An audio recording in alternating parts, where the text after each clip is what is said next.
Carrollville. Okay. Are you ready, Beth? Got the nod from her. Well, welcome to the Carroll County Commissioners Board meeting here this morning, and would like to invite you to join us in the Pledge of Allegiance. I pledge allegiance to the flag of the United States of America and to the republic for which it stands, one nation, under God, indivisible, with liberty and justice for all. Thank you.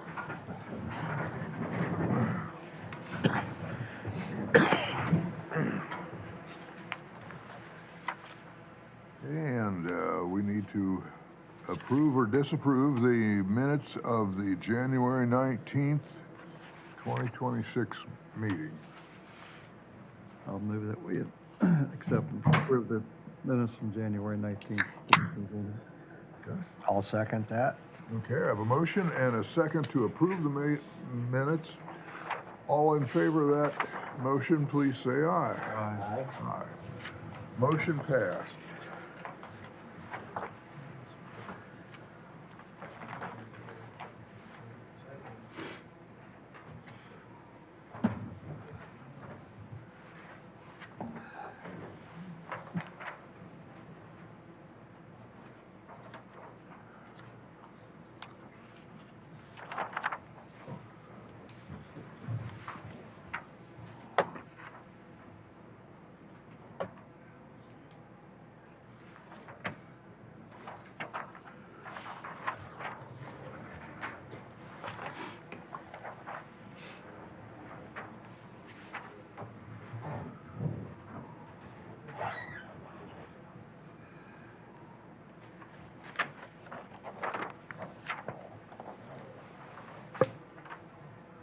And our next item is the approval of claims.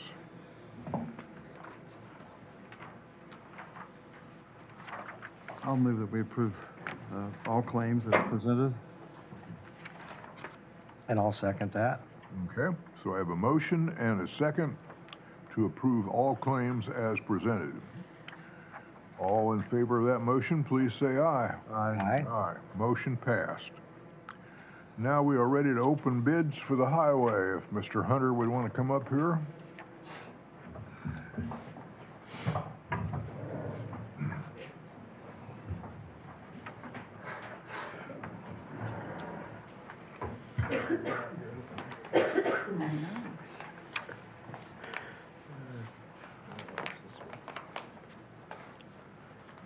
The first one's going to be from Reith and Riley. Speaking that. Hunter, are these for community crossing? Community crossings for the Okay. paving for the year, yes. Very good, thank you.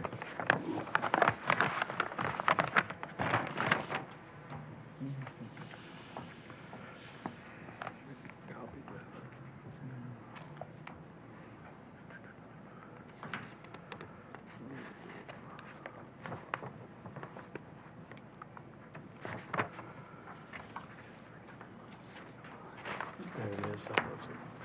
And it does have a bond.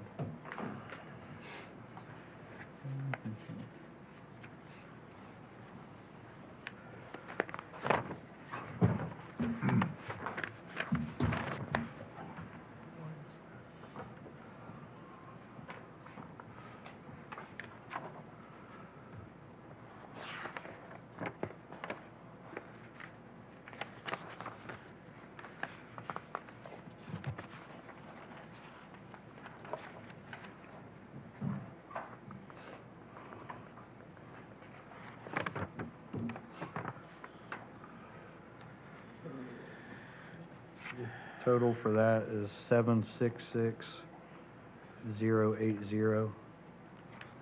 And who is For this? 1100 North. It's for Reith and Riley. This is Reith and Reith and Riley. Riley's. 1100 North. For 1100 North from 421 to 300 West. 1100 north from 421 to, 300. huh? 300 West, I think he said. What did you say that was? I want to make sure I get it written down right. No, not the amount. 1,100 north from 421 To to 300 west. 300 That's west. the P's in the 300 west there. So 3 miles? No. No, Yeah, I do. it's like 10, it's like 10 miles, guys. Okay. Yeah, because you're going Yeah. west Yeah. from, okay. And actually, the total amount, what I was looking for all the roads we put in this year, here's the total amount. Cost that you'll want is the 1,387,235. That's the total amount for all Okay. the roads we put in this year. That's the. Say it again. 1,387,235. So 1.3 is what we put in 25. Oh, 25. And how much are we getting in 26? Be right at a million. Right at $1 million? Yeah, Okay, that us to the 500. okay. Right at a million. And that was Ruth and Riley's. And what was that amount again? I'm sorry. 723? 1,387,235.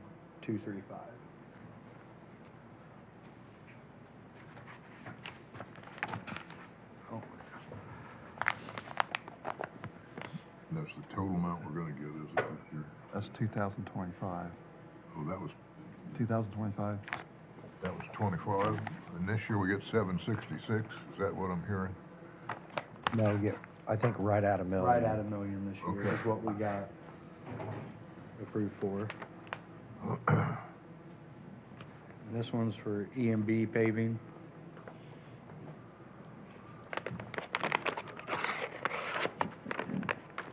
Same section?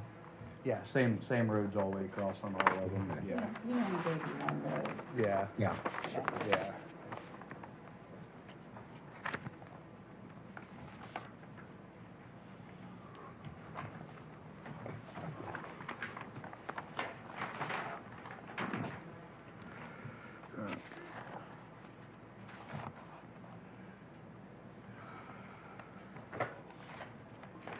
And they do have a bond.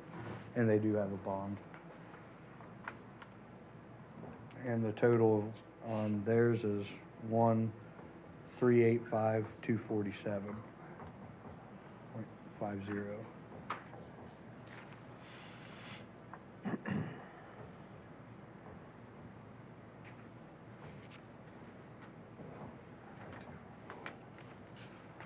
difference.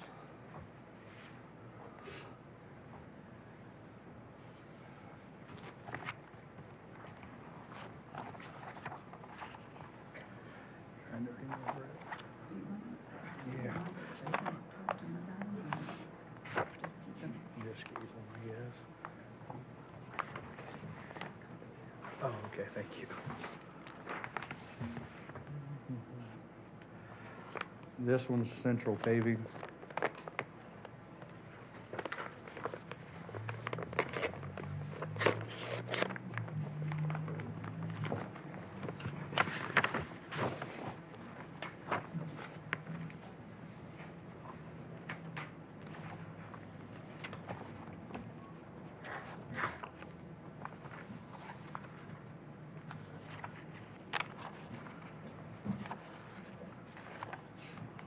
And they do have a bond.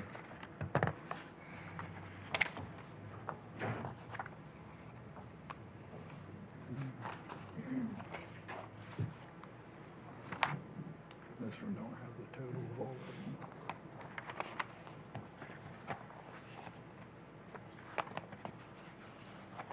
Not that I see anyways.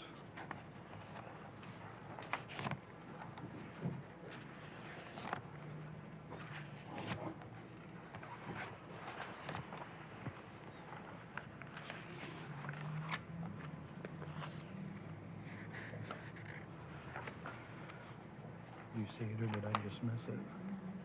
Okay. And this one don't have a total of all of it, so we'll have to go through each road on the amount. Okay. It wasn't totaled up. The first one would be for 1100 north, be 801,042,50.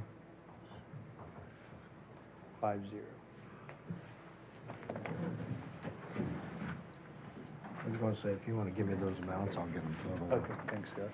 801042. The next one's 205-198-75.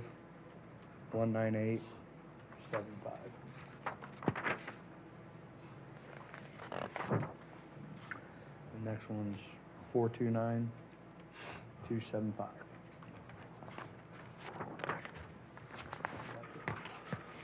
That it? That's all three. 435-515.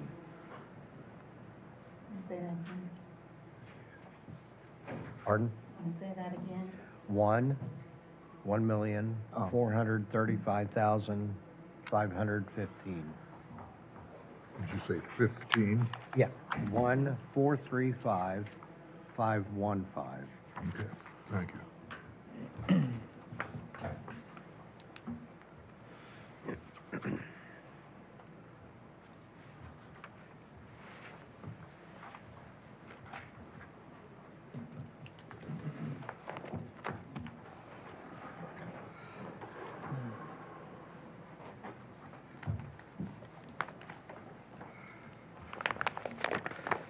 And this one will be for Milestone.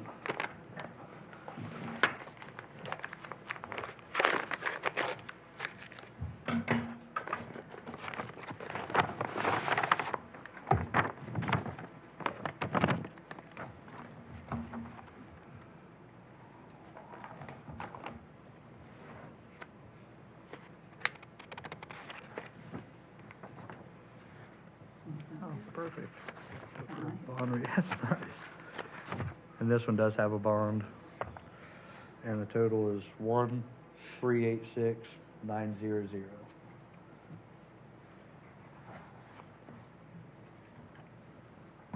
Okay, I hate to be the one keeps asking, but 1,386,93. 900. 900. No, Got it.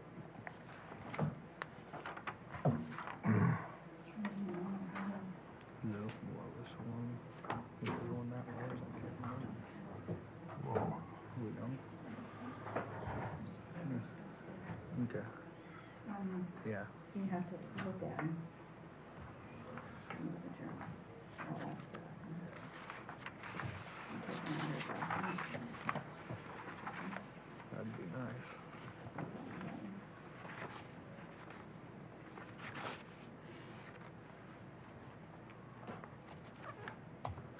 What we usually do is, Make a motion to accept them all, yep, accept them all, and then we, let him. Perfect. I'll make a motion that we accept all the bids that we received and give our highway superintendent the latitude to make the decision as to who we use. okay, well, he'll come back to us next Yeah, okay. meeting. Yeah. Okay, Good. you I'll second? Yes. You wanted to do a spreadsheet or whatever, Pardon me? you're accepting all bids and then have him come back with the details. Recommendation. next- With a recommendation, Right. yeah. Yep. Okay. All in favor of that motion, please say aye. Aye. Aye. Okay, well, we appreciate everybody who put in a bid on it, and we will be mulling these over and comparing the figures. Okay? Thank you very much, gentlemen. Thank you. So which ones you want? I'll take the copies if you want the originals, but, or whatever ones you want. They don't matter, I guess. Usually keep the original. Okay, okay. Perfect. Now, Hunter, while we still have you. Yes. We're all aware that they cut community crossing grant, but if I'm not mistaken, they opened up they put some of that money into another fund that's available for this type of thing. Is that correct? Not that I don't know the details. Okay. I guess on that. All right. To answer it truthfully, I don't know the details behind it. Okay. Yeah, I'm hoping to learn a little more about it more when I go to the road. I cannot, for the life of me, remember what the name of that grant was, but they did take some of the community crossing money, put it over into this other fund. And I can't remember if it was what it was called, but I know that there is another fund that's available to be utilized. It has to do with lane miles. That's, I don't know the name of it. but- Yeah, I think that,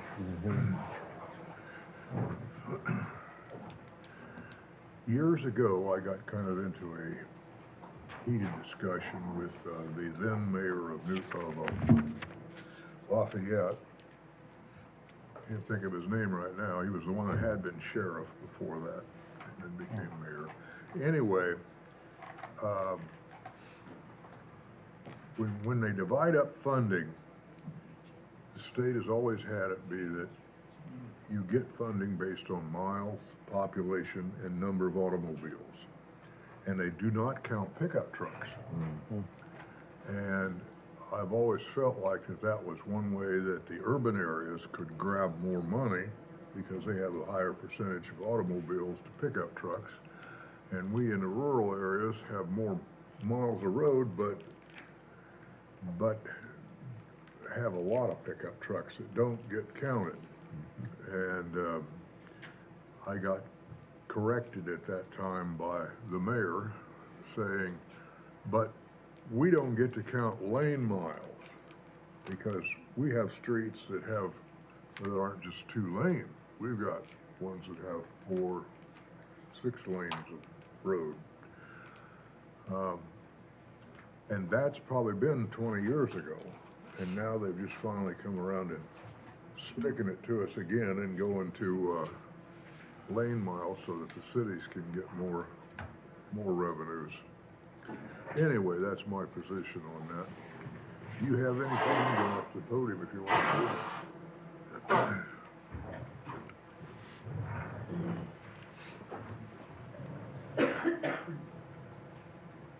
Do you have anything else to talk to us about?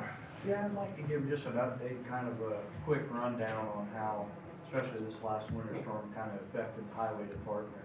Yeah. And would like to let the public know that we are doing the best we can with what we have, not making excuses for us or anything like that.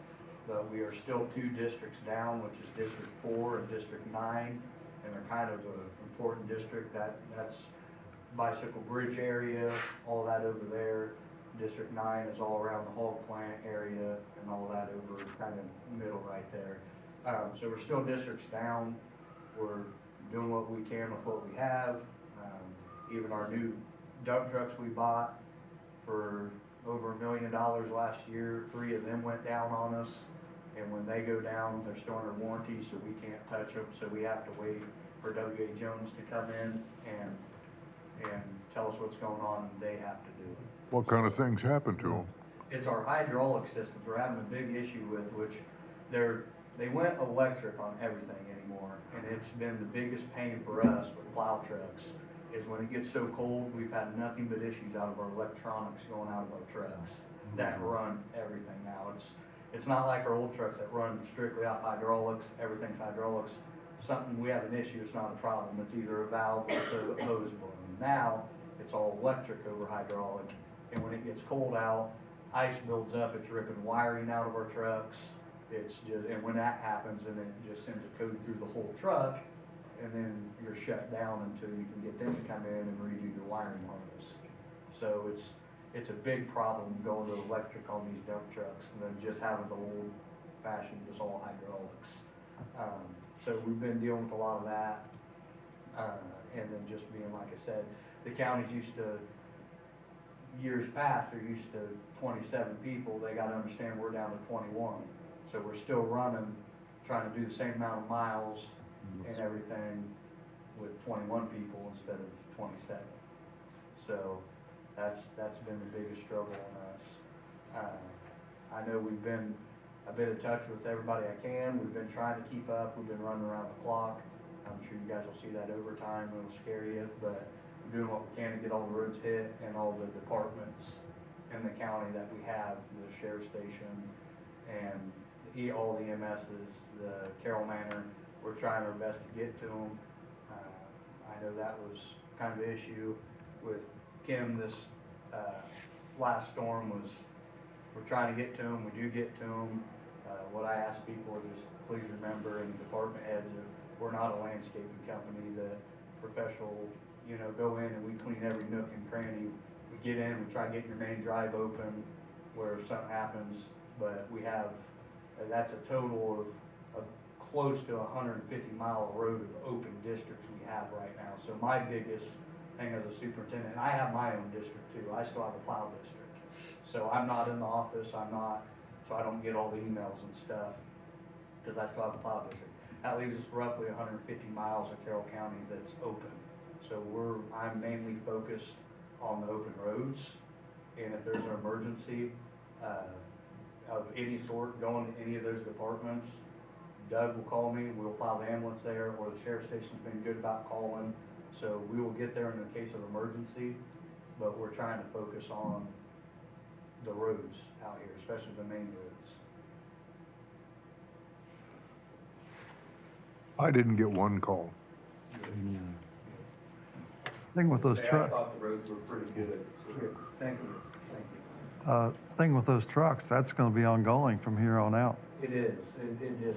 And it's gonna be, they're gonna get out of warranty, Yep, and then it's gonna be, yep. I don't know what the fix is for that. Yes, it's like our plows they run out the 8th of this month. Our new plows that go on them trucks, the warranty runs out the 8th of this month, and we've had nothing but issues with the plows.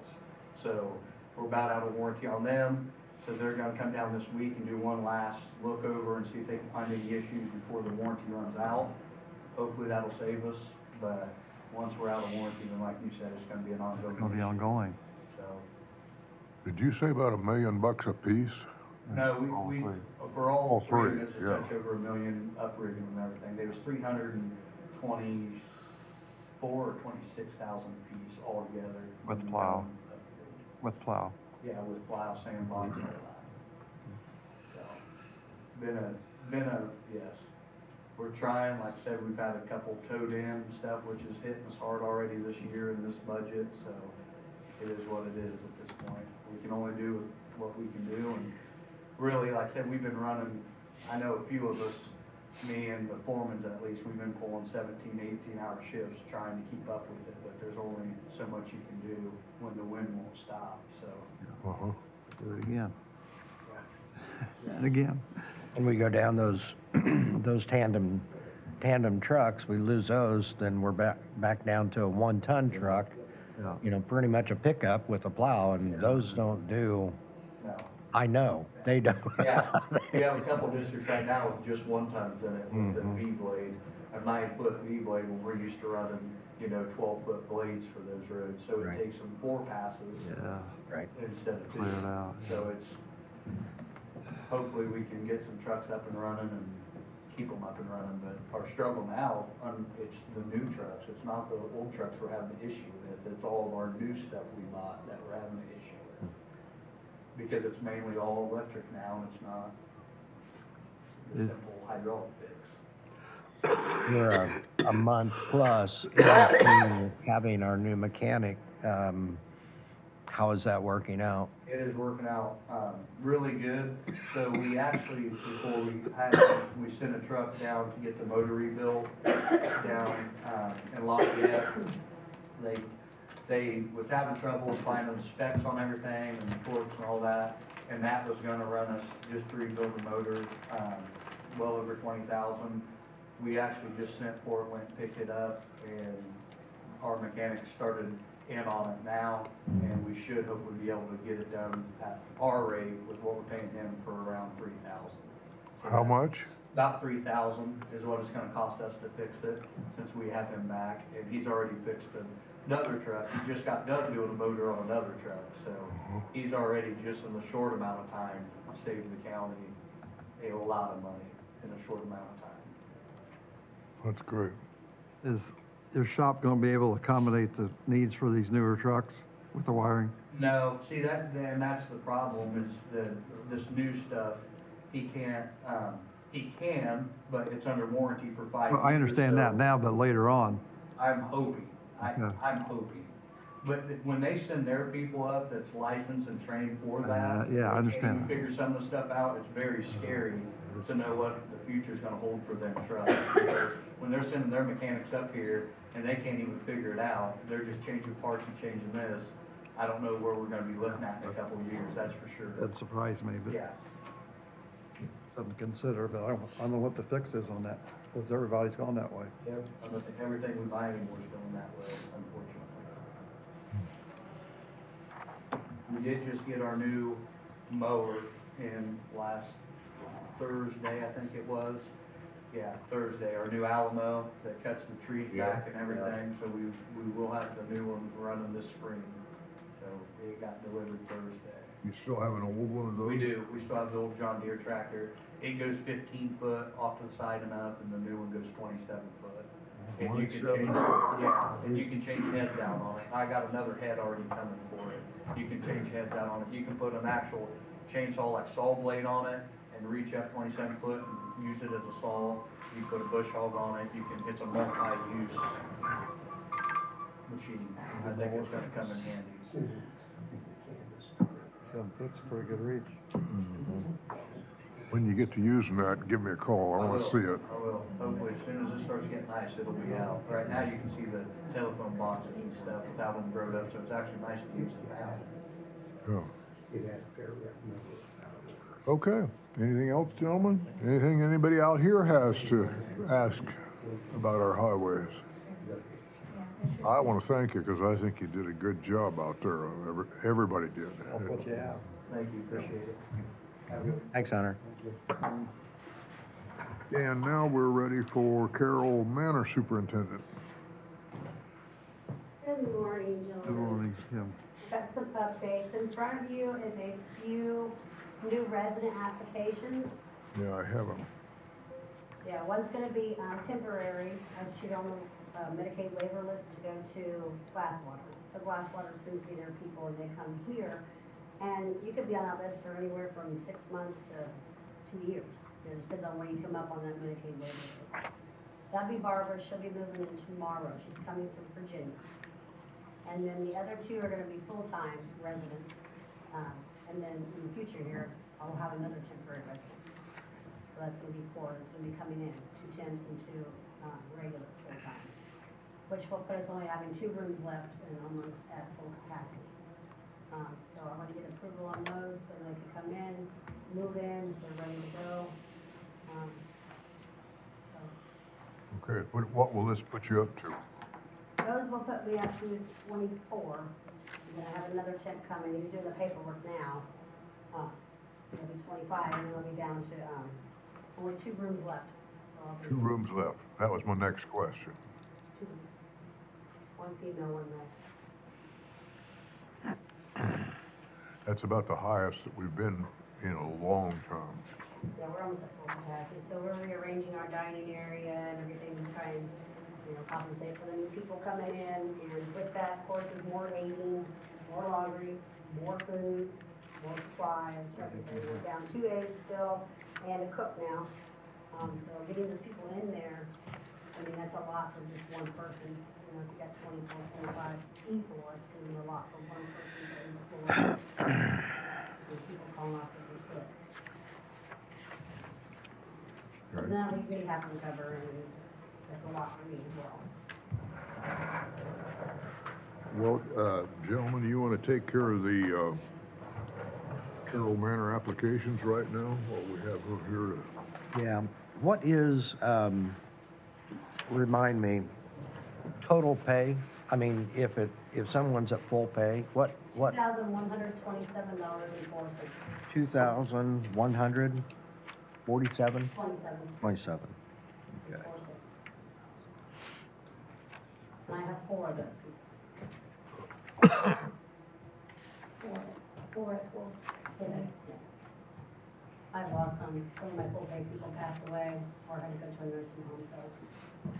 And your complete capacity is, am I thinking this right, 27? Yes. I'm just glad to utilize a couple's room for actually a couple. That's what these 2 applications Thank you, are, be Randall. a Yep. couple.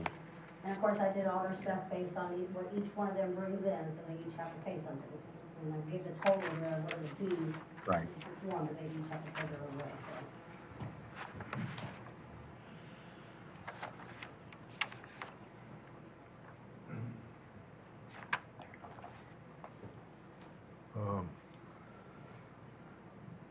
see any of these you need to ask questions about, or?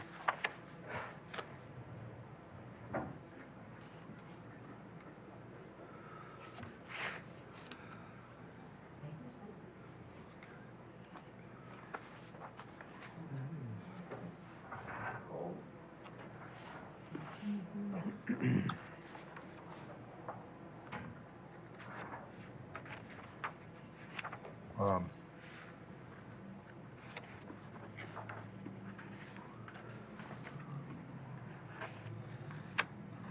I don't necessarily have any questions concerning the applications themselves, other than the fact, you know, if we're looking at full pay at $2,127, let's say we get 2 full pays, that's 4,000, and with a negotiated rate, we've got 2 people coming in negotiated rate at half. You know, I mean, we're losing $1,000, and it's great to have numbers up, but I think we need to be careful with negotiated, you know, we got to be careful, and I don't know if that's something that we should do, or maybe the council could take a look at or something, but you know, we need to watch with whom we bring in.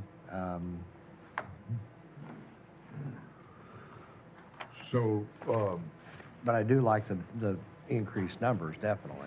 Yeah, and it's just not a fair playing field. All of us sitting here don't make the same amount. I mean, they don't need on the social security.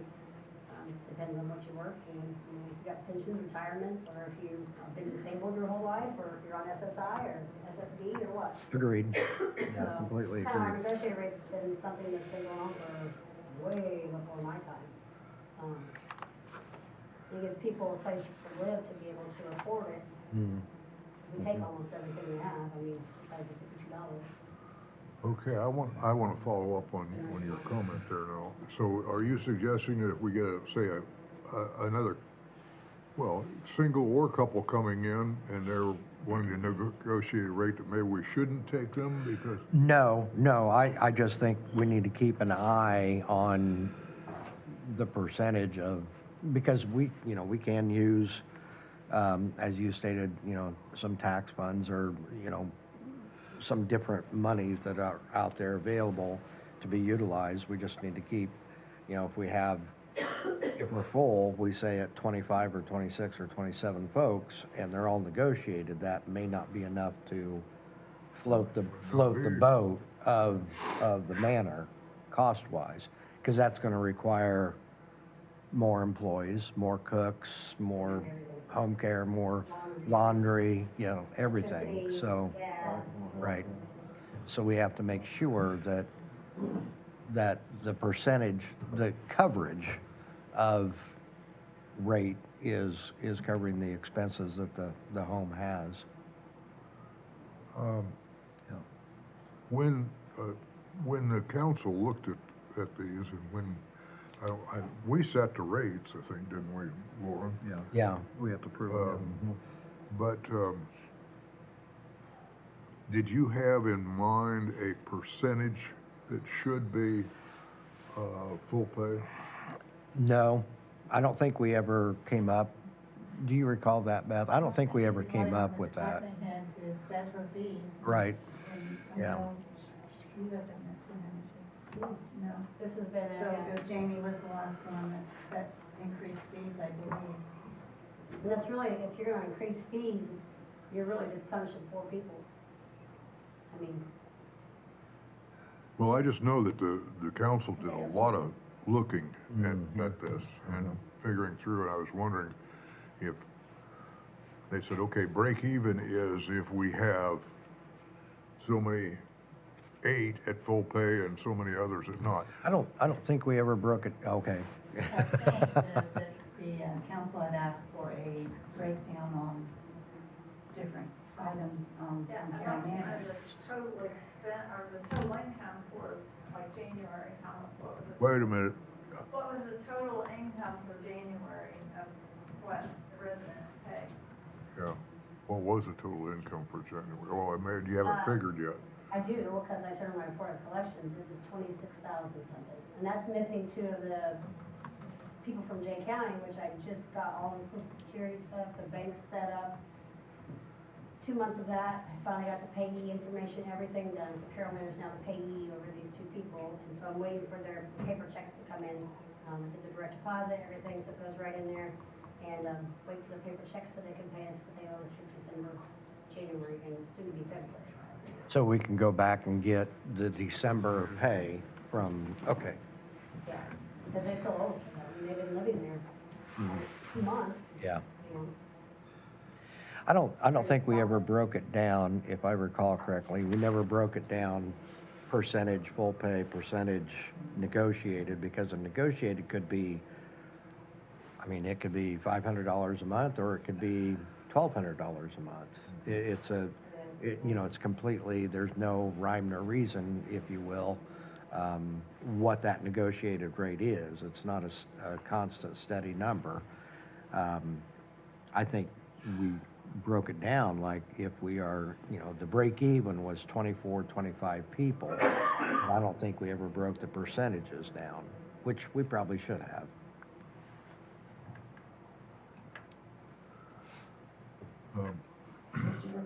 I think you were waiting, or the council was waiting like on food cost and, I mean, it's not just rent. Right. It was everything included. Right.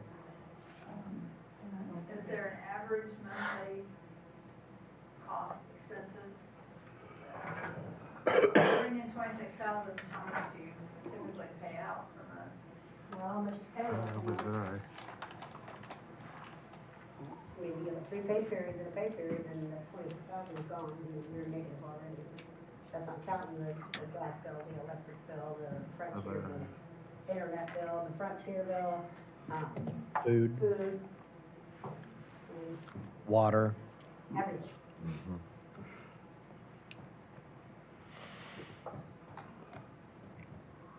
Well, let's go through on these. We have a couple here. It looks like Randall and Peggy? Peggy Laird. I would entertain a motion when we were another one, gentlemen. I'll make a motion that we approve the Laird application, and that will take up one of the couples rooms. Will that leave us one more, or not? No, Okay, one of our top paying people is got the other one. okay, very good, thank you. I didn't get that answer. What was it? Do we have another couple's room? No, this will fill Taken up. by a full pay person.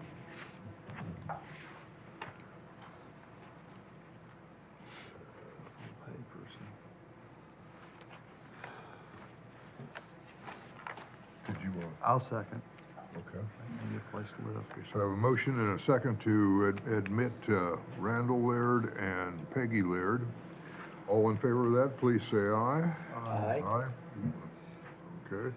And as we pass around these papers to be signed, we should look at Barbara Ann Gillis. Now, you said she's just there short term, but you don't know how short. Temporary, yeah. I have a person there that's temporary right now, that's been there over a year. So, when you have this Medicaid waiver list, there's so many people that's on it, so you have to wait till your time comes up on that list before you can transfer or anything else. So, Now, this gal is from Virginia. Does she have family local? yes, she has a daughter in Virginia, she's got one in Indianapolis, and the one I've been dealing with is from Lafayette. Okay. So, she's working on the paperwork, but yeah, she's gonna fly in tomorrow, and then she's gonna move in tomorrow evening. So, Okay, so what's your pleasure, gentlemen, on this, on Barbara Ann Gillis? I'll make a motion that we accept the application of Barbara Ann Gillis. I'll second. Okay. I have a motion and a second on this admission. All in favor, please say aye. Aye? Aye. Motion passed. I don't think we have a birth date on here for her.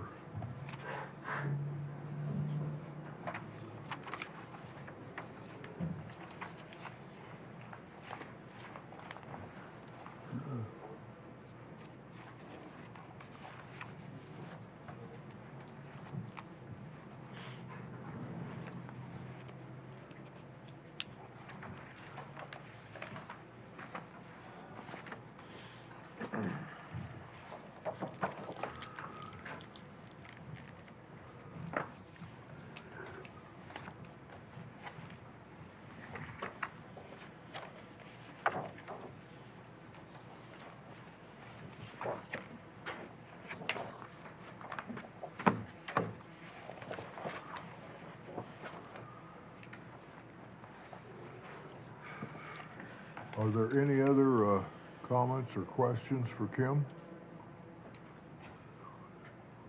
Okay. I have one, Kim, and that is I really have a strong opinion about,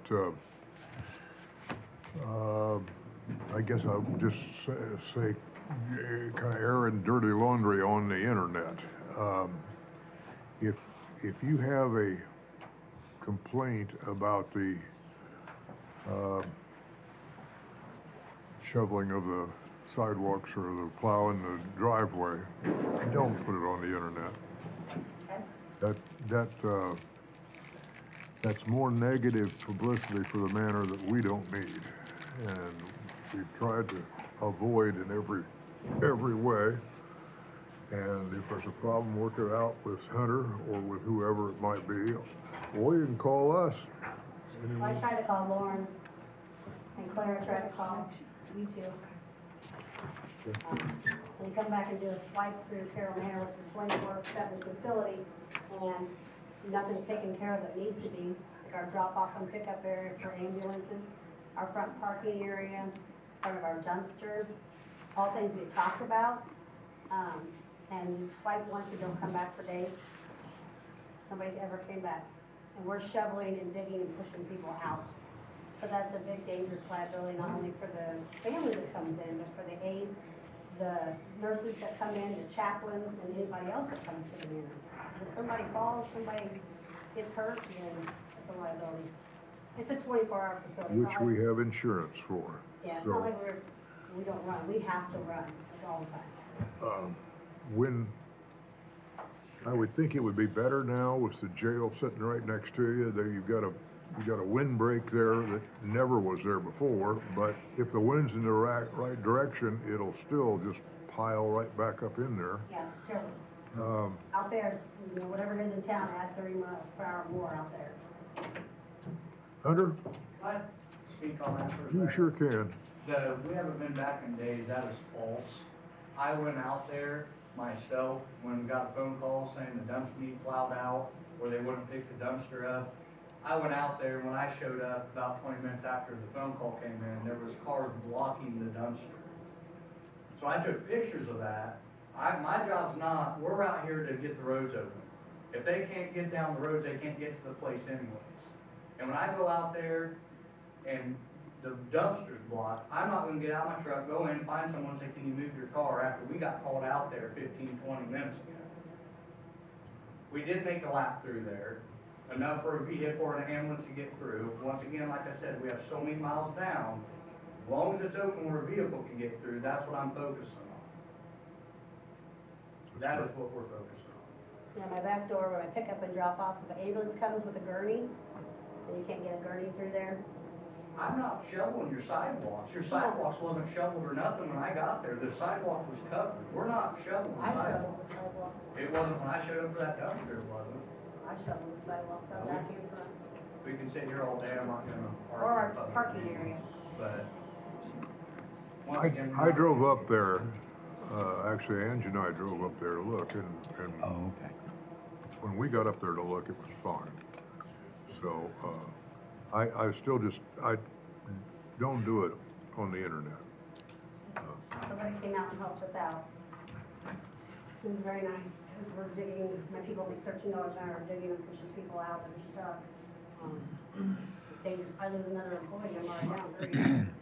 Staff people. Well, there's a limit to how much time that they can spend doing each parking space and all that stuff when you've got 700 miles of road out there they gotta cover. I get that. And everybody that lives on those 700 miles wants their road shoveled too. And we're one of the, we're the only one that I know of county around that has 4-wheel drive ambulances. We've spent a lot of money on making sure that our ambulances can get through. So, when we're fighting wind, that's just the way it is. Okay. Thank you, Kim.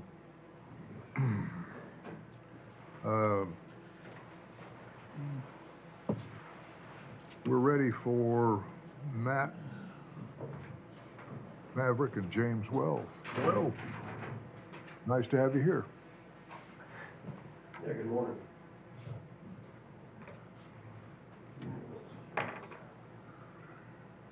Okay. I just came, haven't talked to you guys in a while. I've been, I don't know, 6 months maybe. Probably something like that, yeah. Give you an update last time I was here on the fiber build out, which is progressing well still. We're currently phases 1, 2, 3, and 5 have been installed. We're calling customers on all 4 of those phases. The only phase we have left is phase 4, which is around 114 miles. It's our largest phase we've had. That's in the southwest corner of Carroll County. This is what we have left. We currently have 26 miles pulled in of fiber on that, and we have 88 miles left to go. So that would leave us with splicing, doing installs, doing staking jobs at people's properties. On my report that I provide to the EDC, it shows that the original ring miles were 141. 141 is completed. So as far as the Carroll County ring portion of it, it is completed, but there's tie-in points that we have to tie in from some of our other projects that we'll have to splice and do certain maintenance tasks to get it up to where it's serviceable, like we're actually providing service to customers. So our goal for that is to have phase 4 done by February 28th of this month. And then that would leave us with splicing, running drops, and doing installs. And our goal to have all that complete is March 31st of 26. Okay. So a little breakdown, we have 119 drops installed in phase 1. We have 19 customer drops, and when I say drops, just so the public also knows this, that means from the road to the house. That are actually in service and they're using it. They're either in service and using it, or we are waiting to splice it up the road, or actually waiting to do the final install for the person. So these are just drops that have been installed, or they're in service. Our total customer count right now is 49, which sounds low, but we recently just finished. And then with the winter, when we have, like, what's held us up on like phase 4 was when we put our conduit in, when rainwater will actually get into the conduit, and then winter strikes and it freezes, our guys are out there with, handheld heaters and heaters trying to get the ice to melt to actually pull the fiber through. So that's where we hope when the freeze stops and we actually get into spring, we'll be able to finish all this up. Phase 2, we have 33 customer drops installed. Phase 3, we have 19, and then phase 5, we have 56. And we currently have 202 customers in the queue waiting to be hooked up. 202. Yes, sir. I know when you were here, it's either June or July, you stated you guys would be done by the end of the year. That hasn't happened. What? That was the goal. We got all our conduit in, and then our guys went out to pull the fiber in and found a lot of it frozen. So, do we have an updated completion date? Yeah. I mean, my goal is to have it all done March 31st. March 31st. everything done March 31st. Yes, sir.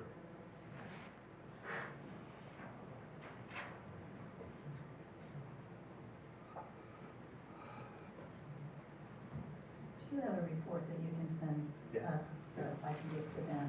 Yeah, I'll send it to you. Okay, you just send it to the auditor. Okay, will do. Thank you. And we did recently submit an invoice to the EDC for, I think it's $462.65.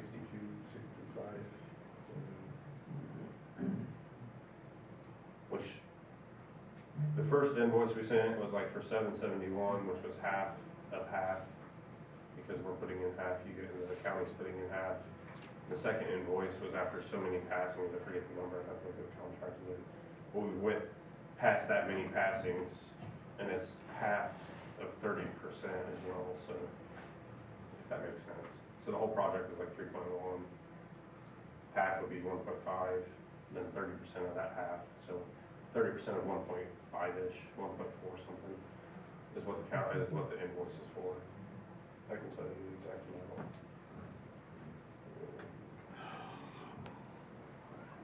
And that's been submitted to Carroll County EDC because our contract's actually with them, not with the commissioner, and then their contract's with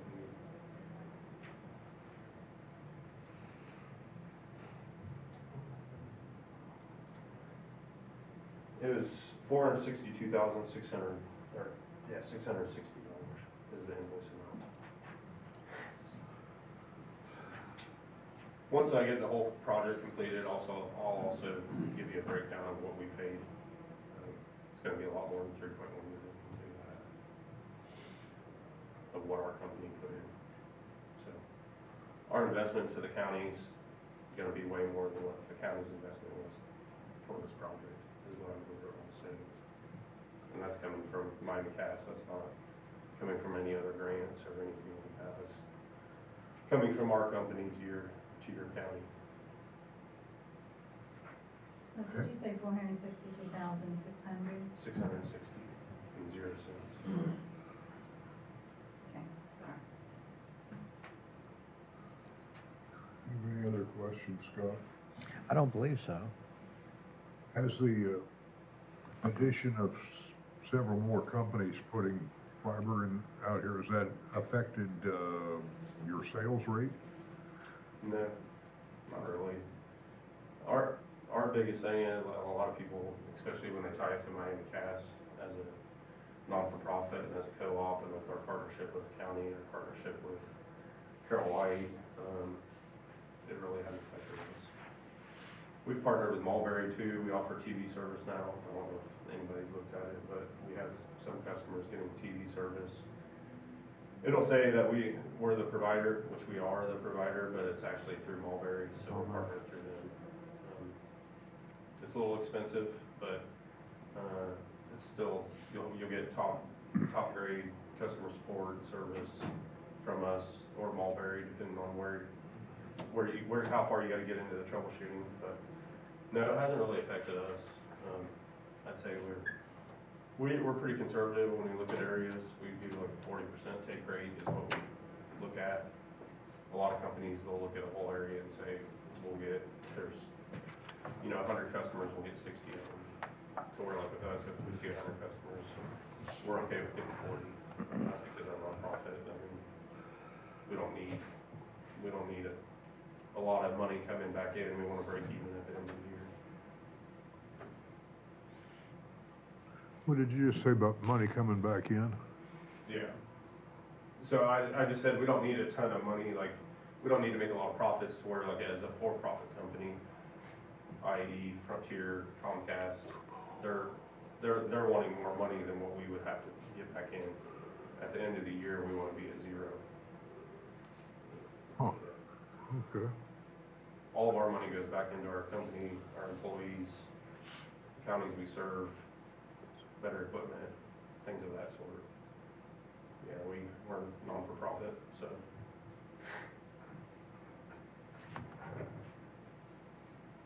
But if you get anybody that in the community that has any questions, comments, concerns, feel free to give them my number. If I don't answer, I'll call them back. They can text me, they can call. I'm always available. If I don't answer, like I said, I'm in a meeting or I'm doing something. Or they can call our main office and ask for me. Does anyone out here have a question concerning this internet connections or anything to, yeah. I've got one hopefully an easy question. Is there some type of comprehensive map that shows who's serving what areas of the county? 'Cause just That's a great I'm out on question. 1150 North.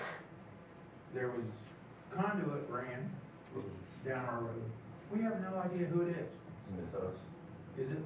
It is, but you can go to, there's a map that, if you go to Google and just type in FCC broadband map, you may have to click on certain, like census tract, because it's broken down by like census tracts. So you may have to click on like the census tract, and actually it would say Miami Pass RUC or Frontier, Comcast, whoever it may be. I know if you hear anybody talk about 29, all the way from Burlington north, Comcast built right beside us. Yeah. Oh, yeah. We're aware I of mean, that. like, you'll see our hand pole, there's their hand pole, you'll see our pedestal, there's their pedestal, so. Next Which, to each other. I mean, How many cuts did they have on you guys? quite a few. Mm-hmm. I understand they didn't have a third-party locator. Yeah, They, Yeah, it was- they did it themselves. yeah, and we have our own in-house locators, we do ourselves, we have our own trained, you know, guys that go out and do this every day, so. Okay. I think last month, just alone in our fiber, not including it, our electric side, our locators did around 1,800 tables. And our coverage area is pretty large for internet. I mean, they could be, if you're familiar with Miami County, they could be in Oh, yeah. Macy or Along Gilead, county, yeah. and then come over here to, Yeah. almost to Lafayette to do a locate. So, Uh-huh. Yeah. yeah. Man. And then especially, you know, when spring breaks, people are doing stuff around their house and renovating and trying to do stuff to their yards.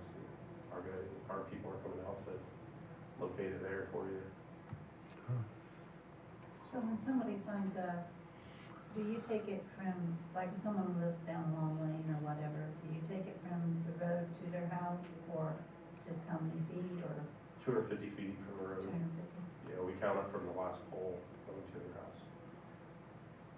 Okay, So if there's poles, let's say the driveway's right here and there's a pole sitting here, that's the pole we're gonna count. We'll have to, eventually, like for us, we have to go back farther to get to like one of our time points. But we only count, for the customer, it counts from here to 250 feet, and then after 250 feet, it's $1.30 per foot. We also offer AV construction where people can, if you wanna rent a trencher, if you wanna hand dig it, you can open trench it yourself. We'll come out and lay it in for you. that's the only question that, I've been asked about it. Yeah, that's- Firstly, I did tell them they needed to call you guys. Yeah, it's $1.30 per foot after that, or they have option vehicles. And that's a board policy, that's not something I just made up, it's our board. They approved all that, and it's in line with our electric side, so it's lined up just like our electric. It's 250 feet on the electric side, after 250, it's $1.30 per foot. So that doesn't make any money for us, that just recoups our costs for our people and our equipment and material that we have to put in. I have a question, Matt. Yeah. So, for the local committee, Hunter and Bob and I are involved with the local committee Yeah. for the right-of-way permits. Who, is it the same folks, you guys do state right-of-way permits as well? Who's in charge of that? So we use a company called OCM Engineering. So it's the same company? Yes, sir. Okay. And once we're done, I'll send you all the red lines. Yeah, You'll have because the I need to engineering make a, same as them, I need to make a big master file where Yeah. 5 years from now, if I'm not here, somebody else can access it and figure out who did what. And I have a shared view I can send you, like, so that if you just want to, it's a link, just go off to our GIS map, and you can zoom in and see exact roads, you can see what's in there, if it's in the ground, if it's aerial, it'll tell you all that, so I can send it for whoever else you. Probably all three of us should have it on file, Okay. so that way, Yeah, you'll be able to access it, and you can export, you can take like a snapshot of it, or you can export it out there and put it in a different program if you wanted to, you can do basically whatever you wanted to do. okay, appreciate that. Yeah, no problem. And Matt, if I may ask, what is your telephone number? 765-469-4970. 4970? Yep. Okay, thank you. And that is my cell phone number, so they can text me, call. I'm on call 24/7, 365, Okay, very good. whenever anybody needs something. Well, we appreciate you coming in. Yeah, if you guys ever want to report or need me to get you anything, any questions you have, feel free. Okay. Run it through Mr. Wells here if you'd rather talk to him. But Appreciate your time. Thank you. Thank All right, you. thank you.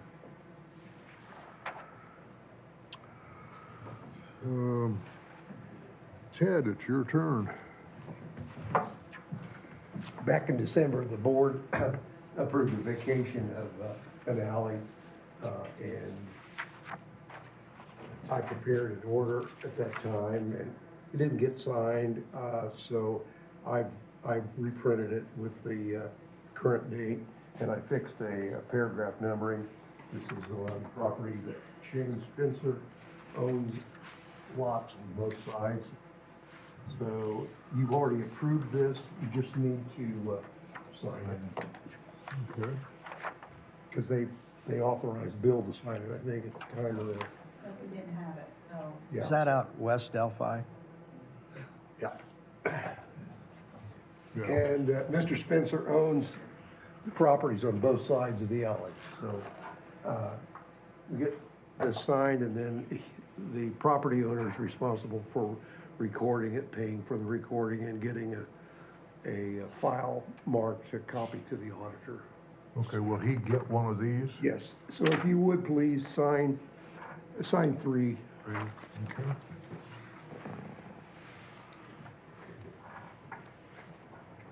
So are you gonna send it to the other attorney, or do you want me to? Either way, Beth, I mean, I can put it in the mail, or you can put it in. So I can just scan it in and send it. See, this is the second, isn't it? Second, bit.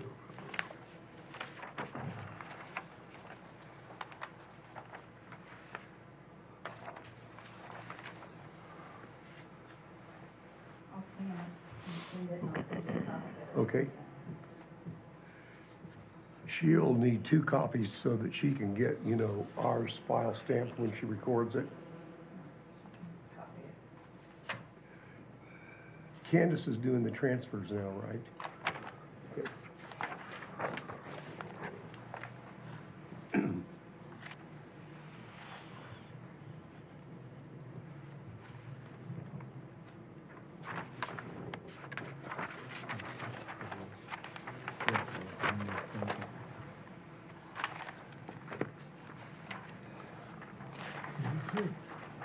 Got it?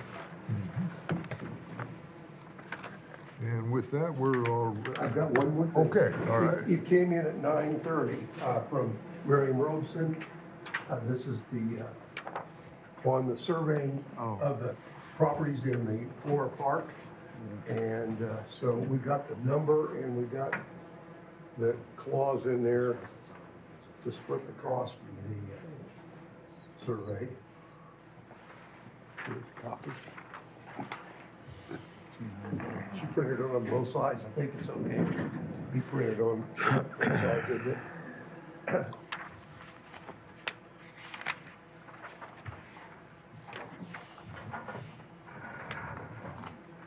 So the county's cost will be $797.50.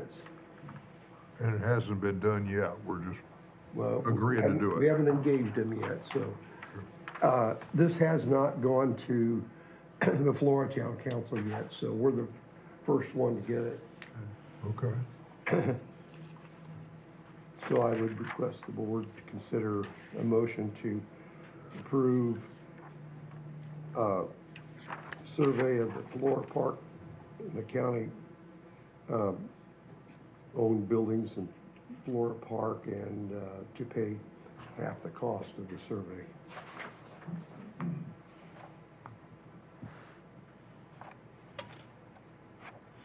I'll make that motion, that we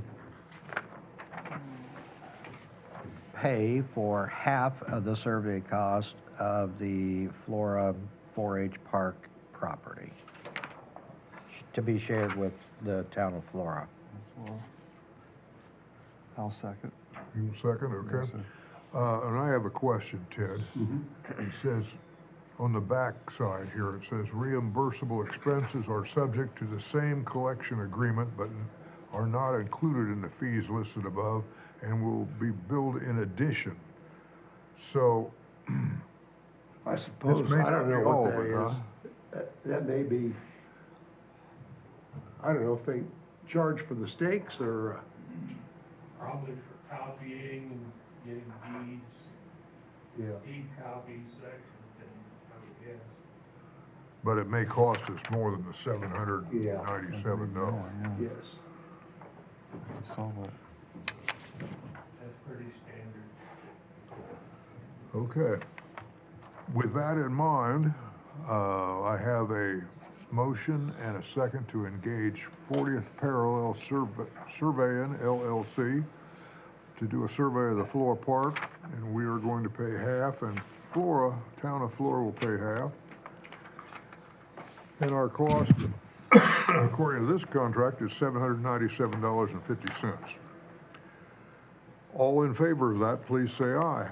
Aye. All right, motion passed. I guess, Scott, you got a new kid, you gotta draw in your own line down there to sign. Oh, He's right there. It's right there, yeah. oh, Yep. they didn't put you under us, I see. Ah, Since there are three, Yeah. there are two parties and plus the surveying firm, if you could sign three of those, please.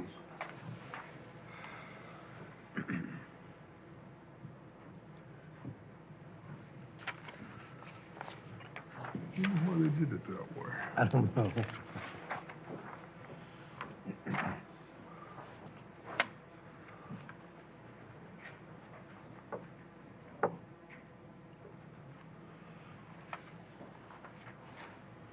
Okay.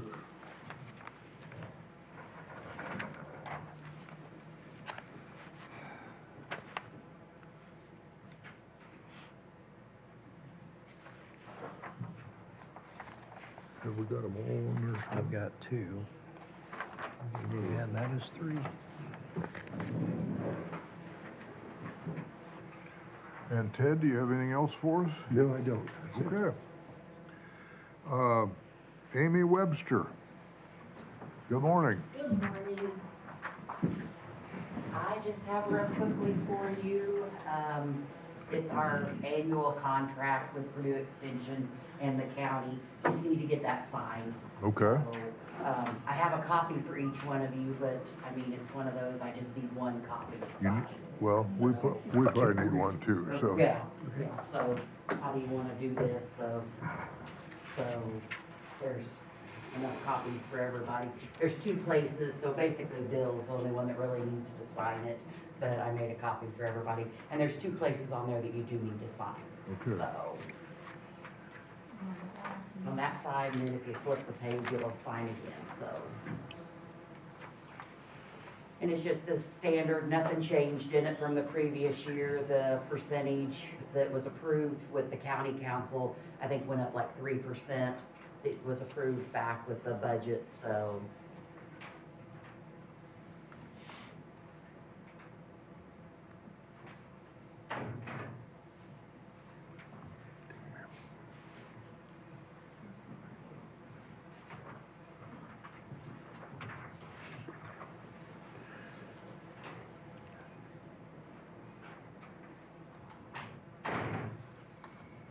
There's a second page too.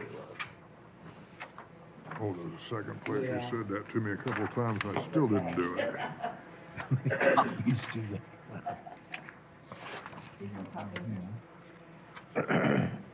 Yes. Does it require our signature, Lauren? No, It doesn't, they just require the Gotcha. president, The so, chair. Yeah. Not that you guys aren't important, but. okay. Let's sign that there.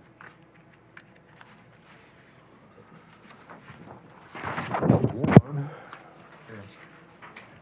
And then two. You got both. I don't care. Either way. Just need two copies. Yeah. You kind of approved it before I did it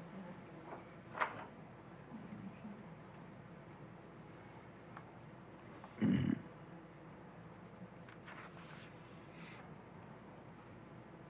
And we'll probably come back a little bit later this year, kind of give you our annual report. We've got one of our educators out right now on maternity leave, so we'll wait till she gets back and. Okay. Come on, Bill. Come here.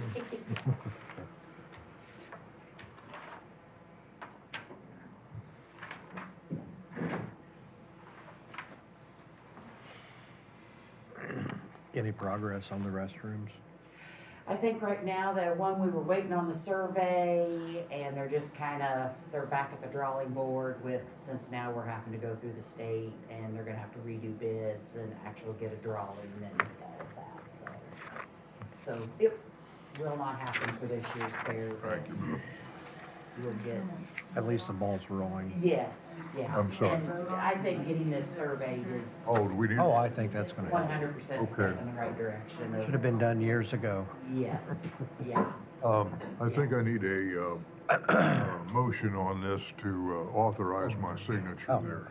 I'll make a motion that we approve the contract with, One more, you got two, don't you? with Carroll County and Purdue Extension Services. I just need one. Okay, never mind. Yeah. I'll second. You'll second, okay, I have a motion and a second to authorize the signature upon that contract. All in favor, please say aye. Aye. Aye, thank you. Thank you.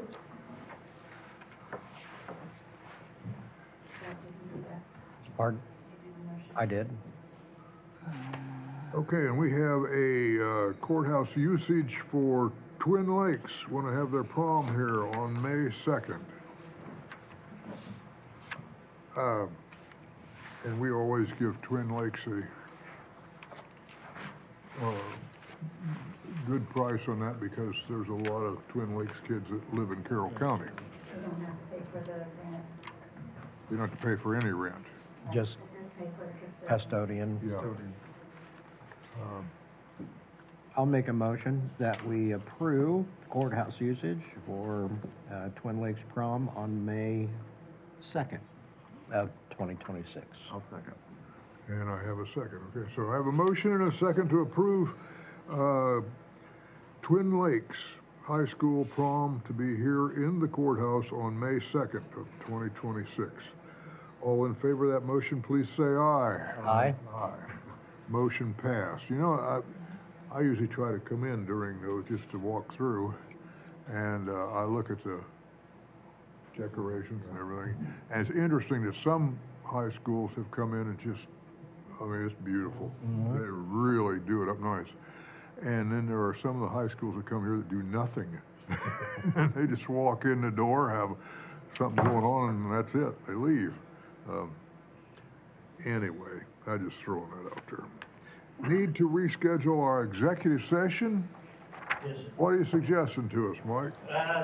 Well, I would like to do it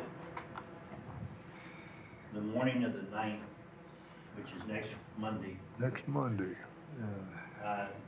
It's either the 9th or the 13th. That's the contractor is the only times he's available this month, and it's something that we do have to have a discussion on. Okay. And along with this executive session, I don't know how we'll go about it, but I would like to invite the judges to it and the council president. Okay. Can't do it on that day, Lauren? I think we're going south for a couple of weeks. They're gonna be leaving about that time. Okay. But you could go ahead and do it without me, that's fine. So you won't be here on the I 9th think we're either? gonna leave at 9th and be gone 2 weeks or so. Yeah, So I'll miss the next commissioner meeting too, probably. okay. Where you going? In Florida. Oh, Got friends down there. got a back seat? It'll be full. Oh, yeah, there you go. One bag. It'll be full. Either, the 9th that will work for me. And I think it's a good idea that we have the judges and the council president here as well.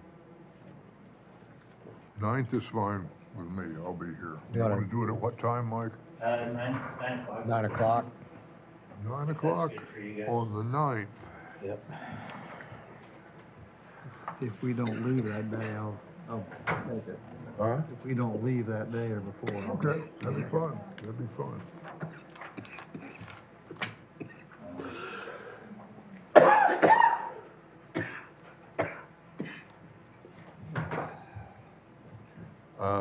We probably ought to have a motion on that to set the executive session. I'll make a motion that we set the canceled executive session concerning courthouse security for February 9th at 9 a.m.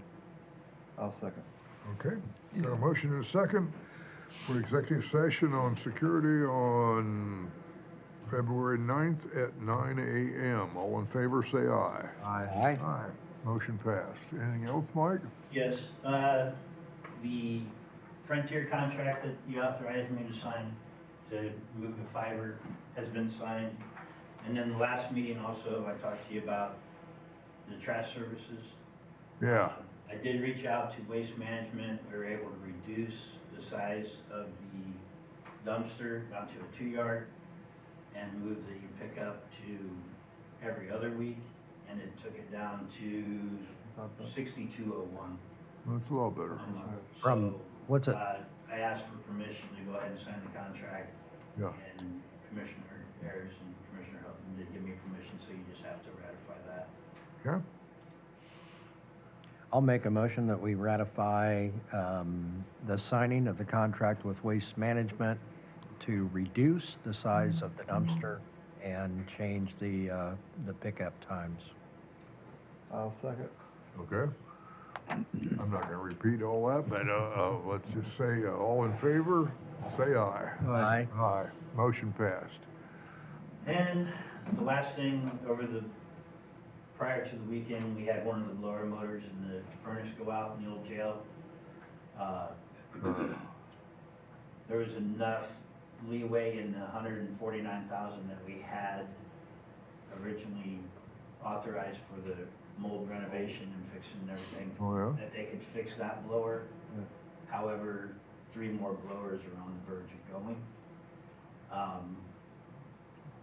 He's gonna work up a quote and let me know what the cost is Okay. on that. So, And we have to do all 3 of them, you think, at one time, or are we gonna let them squeal? we can let them squeal for as long as they can. If they're gonna go here anytime soon, might as well just do them all in one shot. Are they all the same units? All identical, or? They're the same style. Where are those all located? Are they in that kitchen area, or are they No, that's throughout the all- building? It's all throughout the jail. Okay. What did you just answer? It's all throughout the old jail. It's not Oh, all throughout it, okay. the kitchen area. They're between every other block. That's back here. If you walk the catwalks, there's, Back in the catwalk. Huh. Okay. Thank you, Mike.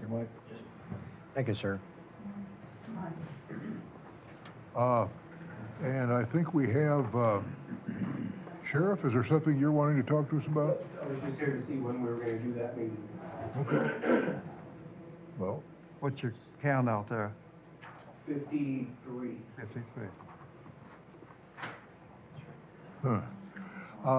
we have some representatives of Carroll Manor here, and we'd like to hear from you.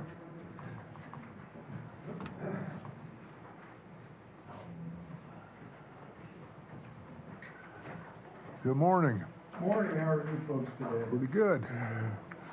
So my name's Jeff Jones, for those of you that don't know me. I've got a brother from there, and I got involved in Faithful Friends as a result of that. And so today, we want to talk, if you want to talk to this, we want to talk about, kind of make a proposal. You got it now? Yeah, one short. Here.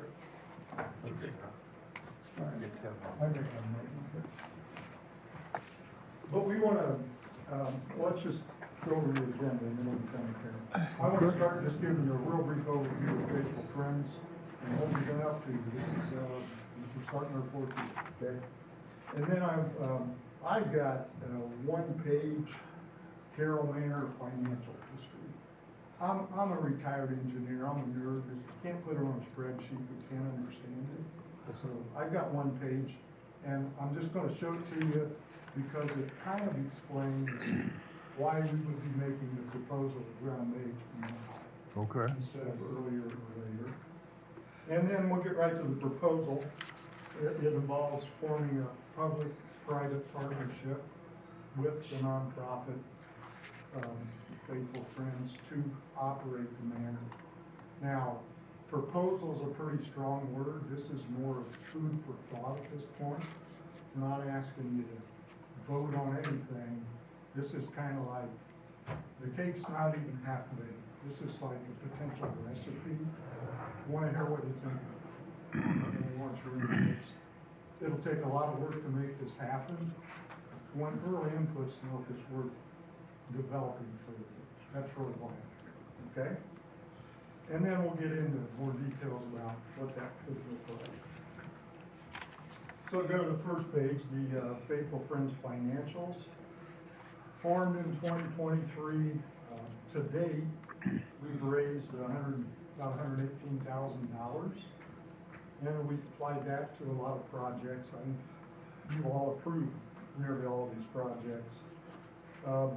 TV antenna, building assessment, walk-in freezer, attic insulation, employee bonuses, commercial dishwasher, laundry upgrade. In 2025, that was our big project. Spent a lot of money on that. Recently, we've gotten into flooring upgrades and resident room upgrades because the good news is you're starting to get a lot of residents and a lot of those rooms need to work. So we've been very involved in that. If you look down at other expenses,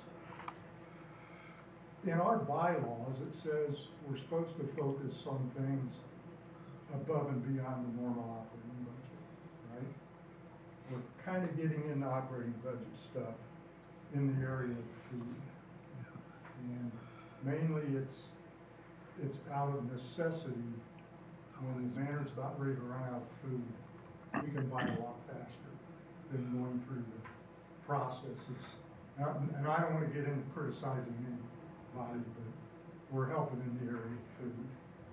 Another thing we've done is just to help out Kim, we've set up a $250 a month credit card that she can use on any expense she wants. We obviously approve it. And she's using all of that. It's almost all going to food. So we're starting to get into helping in areas that maybe were beyond our original intent. Don't have a problem with that. Just want you to be aware of it. This year, our big right now we're sitting on about $18,000, but our big project, which we'll wrap up in a couple of weeks, is the LED lighting upgrade, and that's going to spend most of that. We want to raise money and spend it, right? We're not here to create a big bank account. Okay? What do you anticipate the lighting expense will be? Be about $18,000. So it's gonna just about take that, It's huh? gonna take about, but we do, once it's complete, we can get some rebates back. So that'll get us hopefully about $4,000. All right? Next page, this is a lot more detailed than we're gonna go through in here, obviously. This is my one-page Carroll Manor history. You know, I'm a small business guy, and I do like the idea of thinking about Carroll Manor as a business, right? And you can't pay for itself. And that's what this is all about. It goes back to 2010. All this data comes from Indiana Gateway, public information, the budget status reports. And basically, I track income from resident fees and cash donations to get to the total income. And then the total expenses are just the actual expenses. These aren't budget numbers until you get to my forecast. These are what are the actual expenses. And that's, I'm sure it doesn't capture everything, but it captures everything spent out of Fund 4900 in the donation. So I know you folks have been contributing from other sources, like paying the healthcare cost. I don't know what all those are, right? So don't pretend to say this is everything. But if you look at that, I mean, the history is, go to the resident count. At one point, you had 28 residents, right? And if you go to that year, the profit, in these terms, $126,000. So you get a lot of residences, you got a lot of chance to actually make it pay for itself, and it did. And if you look at these funds, they grew. It got up to like $270,000, 2017. Surplus funds, that's pretty cool. I put one other line on here just because I was curious. There was a fund called 4907 that was created in 2012 to capture the land sale loan. And at the end of 2012, it had 469,000 in it. At the end of 2013, it had 438.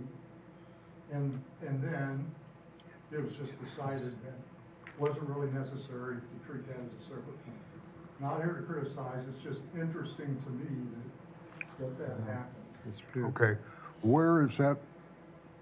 Oh, 49, I'm finally found, 4907. Stands out by itself, yeah. Uh-huh. That's when the council moved it on into general fund. And I actually went back and pulled up comment articles, tried to figure out, well, what were folks saying when that happened. I don't want to get into that here, but you know, you had some pretty good quotes when they created the fund, and then the reason when it went away, the basic logic was, council said, well, we don't really need a separate fund because the commissioners have other funds to maintain all the buildings with, and they can use one of those other funds. All right, so I just find it's interesting. It's a big point of contention from Manor advocates, right? I'm not here to get into that. I just find it's interesting. This is a history chart. Now, the cool stuff. So, once these funds got depleted in like 2024, it's been tough, right? Because the manor always meets the budget. Usually it spends under the budget, but when the funds get depleted, it's another problem. And it's just my experience watching this. It's really clumsy, right? So in 2023, the county actually kicked in some extra money, this line called distributions. The county kicked in some extra money in one of the funds. Did the same thing in 2024. Don't know what you did in 2025, but I assume other sources are used to pay some things. Okay. Now, what's the big message in this chart there? Kim's done a great job of growing the resident count, and the resident count's now up to 21. At the same time, I don't know if you've caught up with this, but the state raised the RCAP rate. So my forecast for the income for 2026 is significantly higher than what it was for 2025. And the budget, I use the actual budget for total expense. That's a really small budget. I don't want to get it. I'm not going to talk about budget. But if indeed you look at that budget, you've now got surplus in those funds again. And the good news is, I actually might have come in here this morning and talked about more residents, right? If you get up to 25 residents, now you really have increased the income. And you really got a shot of this thing paying for itself and growing those funds. That's why I'm here today to make this proposal. I wouldn't make it if I didn't think it had a shot of paying for itself. May I ask you a question right now? Listen, How much do you think the RCAP rate is going to go up by? yeah, I know exactly. Okay. Well, I don't have it in front of me, but it's going up by about $400 per resident. $400 per month? Per month per resident. Right now, the county has a contract with the state for 5 RCAP. Now, Okay. from what I can tell, if you ask, you'll get more RCAP. Right here, if you. We should ask, Appreciate it. right? But right now, I'm just saying it's those 5. If we ask, we can get more people put onto RCAP? That's my understanding. Yes. We need to ask. Yeah. We need to ask, yeah. I've got a spreadsheet, shows all the residents going into January and what their rate is with the new RCAPs. Significant number of those are below that RCAP rate. So if you could get more RCAP seats, get that boosted up, that would help even more, right? Uh-huh. So, This forecast doesn't include that. This forecast, right now, the average per month is about $1,600 if you just average the 21 residents. so in a sense, you're stating that some of our residents, because of their negotiated rates, would be below and are below They are below. that RCAP rate. They are below. Okay, Yes. I think that's well worth trying. Yeah, it is. It There's is well certain requirements that do that, and I was thinking we could only have 5. I just questioned Jennifer Browler yesterday. Jennifer runs Howard Haven and she's on our board. And she says, no, you can, if you ask, you get more. So that's all I If know. they meet the requirements, I think. You gotta meet the requirements, right? Yes. That's what I was told, I don't know. Well, you gotta meet the requirements, but I think that 5 goes back historically to a few years Could with be. the requirements back then. Could be. And now, Changes. it's really fascinating to understand how you end up with these rates. Because they really are mainly based upon someone's ability to pay, right? That's one of the things Kim or the superintendent has to do is go find out how much can you pay. And you're not allowed to take all of that. You gotta leave them a little cushion. But so it's interesting. Right now, at the maximum rate, which is 21 something, full pay rate. We got it written down here somewhere, 212704. We have 4 residents. If you raise that, maybe 1 or 2 would drop off from being able to pay it. Because that's, I mean, just from personal experience with my brother, he's one of those full pay guys. Uh-huh. Darn near taking all his income, but he can do it. I'm just saying, yeah, we can talk about raising rates, but it wouldn't apply to very many people. Why not generate as much as you think? But anyway, the big message here is, it's all about resident. Get that income up. You get that income up, a lot of the pressure goes away. Okay? I like income. Huh? I like income. Yeah, income's always good, isn't it? Let's go to the next one, let's get to the proposal. This is the food for thought, the Kate's not yet half-baked proposal. The proposal is that Carroll County and the nonprofit FFOCM partner to operate Carroll Manor. What would Carroll County do? They continue to own the building. They would maintain the building, right? Structure, HVAC, water, all the major systems. You continue to maintain that building. Now, could the nonprofit pay for that? I don't know. Because there's some big ones that could pop up in that list, right? The HVAC system is nearing end of life, $100,000. So part of this is just practically, it's insurance for the new nonprofit that they wouldn't be liable for all those costs. You continue to insure the building and the business. And I know nothing about what you pay for insurance. Don't pretend to, so. You would own all the physical assets. Right now, when Faithful Friends buys something that's a warranted item or a titled item, immediately gifted to you. That would continue. The nonprofit wouldn't have physical assets. What would the nonprofit do? they operate the residential home, right? All the employees would transfer to the nonprofit. All the income would transfer to the nonprofit. Residence fees are capped. We got our own income, right? Donations, subsidies, etc. You'd shut down your donation fund. All these donations would go to the nonprofit. I mean, I personally think it's flaky. Flaky's not a good word. I personally think it's clumsy for a government to have a donation fund. But you'd shut that down. And then the nonprofit would assume all the expenses, all the 4,900 expenses, except those maintenance items. Okay?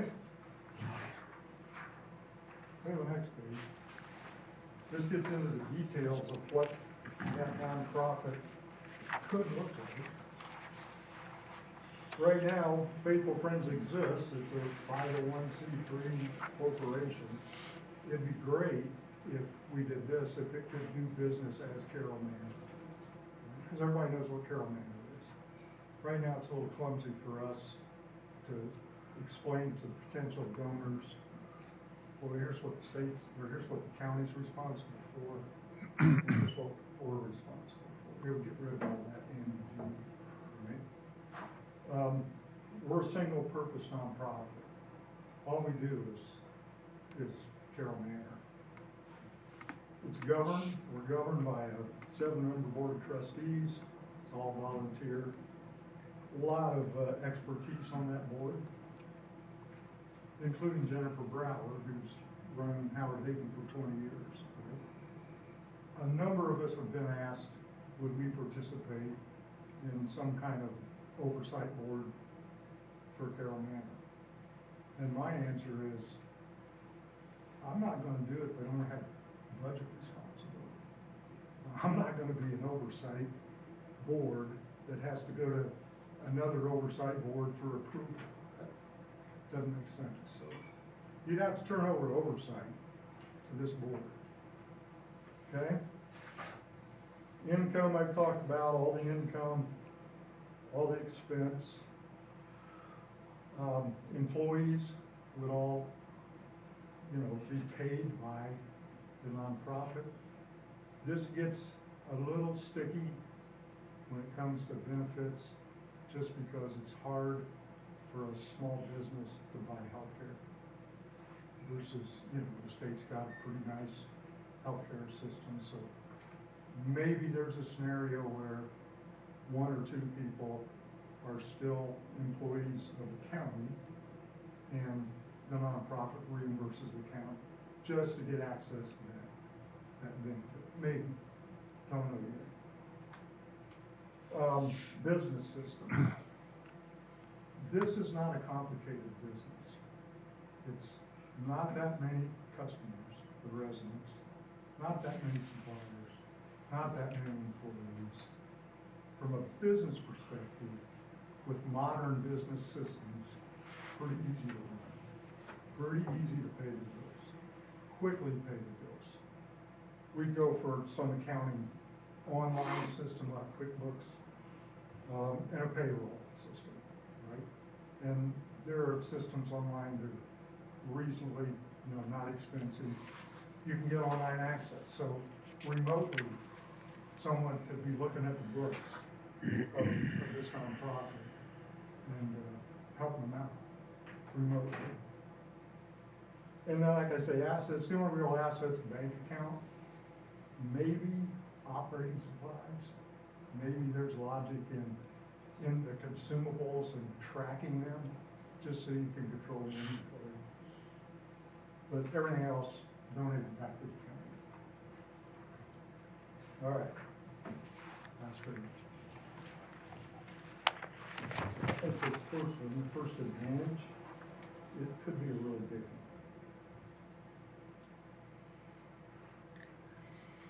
I think if this happened, it's the opportunity to create some really positive messaging about Carroll Manor. Right now, ever since I've been involved, it's everything that hits the newspaper, social media, it's like a fight. There's hardly ever any positive message, right? And this is an opportunity to change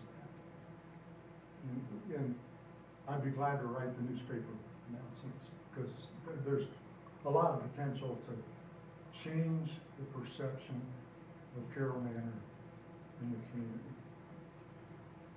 Another advantage being a small nonprofit, a lot more staffing and compensation flexibility, wouldn't be tied to county pay scales and things like that. Great potential to increase the number of grants and donations, right? I believe we don't aggressively pursue donations because we were accused early on of don't steal donations that go directly to the county. Well, if you did this, there's only one place you can donate, and we could really get aggressive. And it's difficult for a county government to aggressively pursue donations. That's not your job. That's what nonprofits do, right? We're all about that. I've talked about the efficient business systems, focused and engaged oversight. I mean, this board, that's what they do, right? And there's a lot of expertise that do that. The current oversight is what, 3 commissioners, 7 councilmen, and you've all got a lot on your plate. This would be very focused. And the last one, it unburdens county officials from operating in there. I mean, if you did this, I'm not sure there's much of a role at all for the county council once this is approved, because there's no bills to pay, there's no budget they're responsible for. And that's just interesting. All right, challenges. Startup funding. You want this thing to kick off with enough in the bank account that you don't worry about cash flow, because there's always a few surprises, right?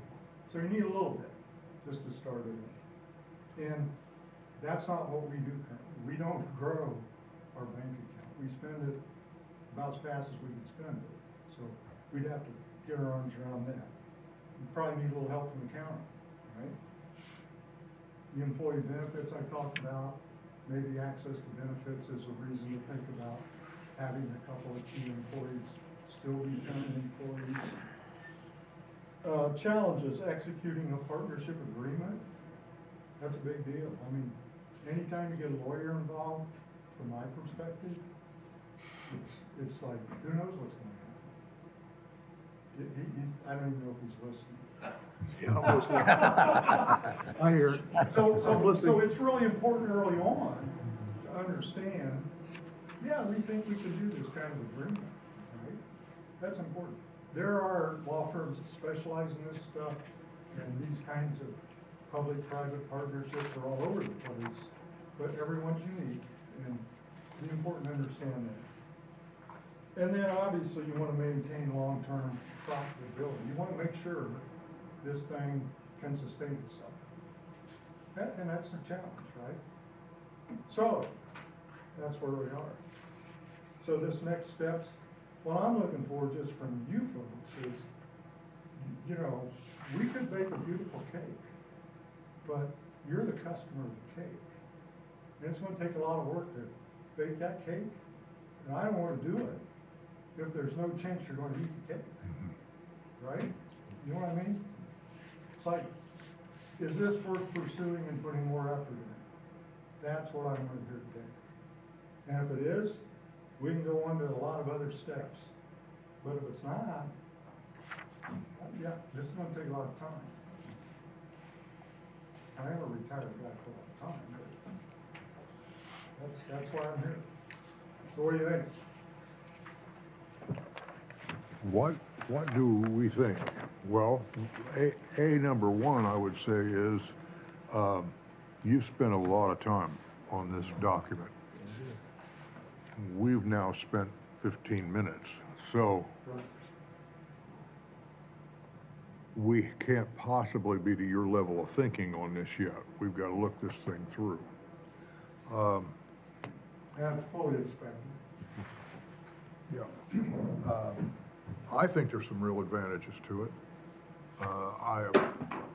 Angie told me, it's behind you on the left there, Angie told me ahead of time a little bit about this. So. Well, take your time, think about it, talk to other people. I mean, there's nothing secret here, right? Before you go, I guess I'd like not be just me vocalizing up here. What do you guys think about it? I think there could be some advantages. As far as hiring and firing employees, would that be your responsibility as well? Absolutely. Okay. Along with compensation. I think, as you stated, it may get muddy for those employees that want to participate in the county health care or some county-related benefit. And I need to get into, well, what does it cost the county versus what could we get in an online exchange? But I'm pretty sure it costs the county less. We have but Typically in a group yeah. plan, it would be, yeah.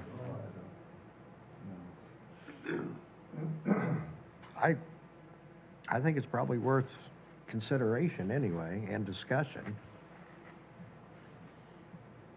Well, you guys sent me this, you're gonna send me something, I read you, I didn't look at it, so I apologize for that. No problem. I'm kinda glad I didn't, because you got to explain it. Good.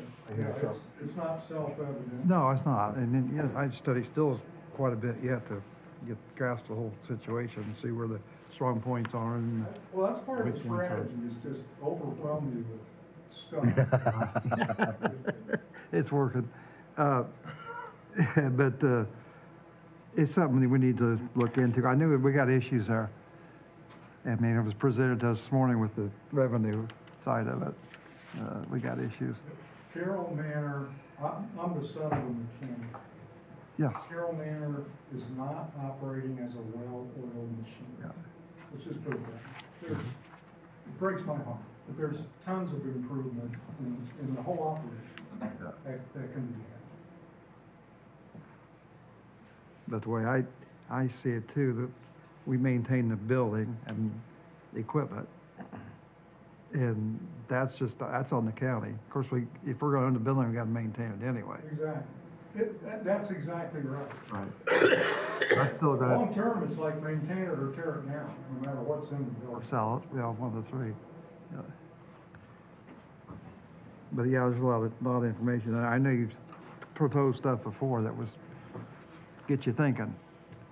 Got me thinking, and if there's a better way, I wanna, very interested in it.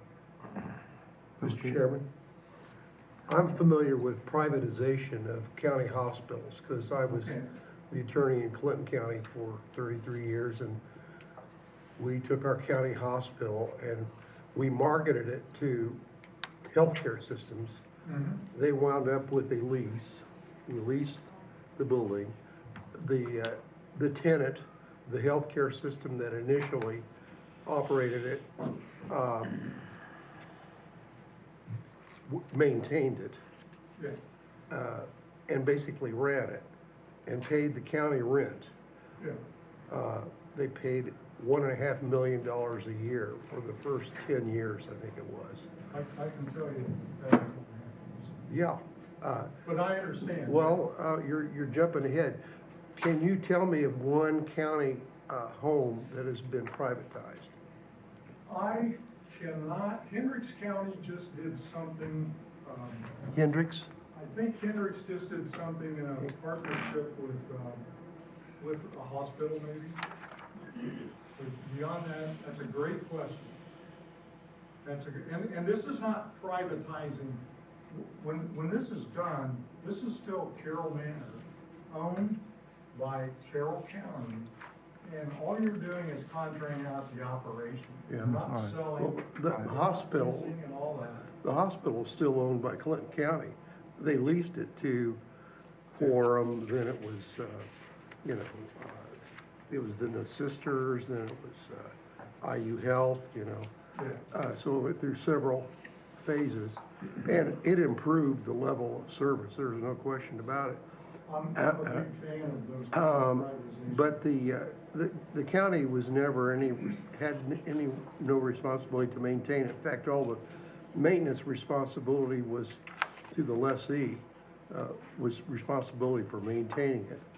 But, you know, they had control over their own rates and everything. And we're comparing apples and oranges, I recognize that. But from a standpoint of the structure in Indiana statute, it is a county asset. The Carroll Manor is county owned, and there are limitations to what you can and cannot do legally. So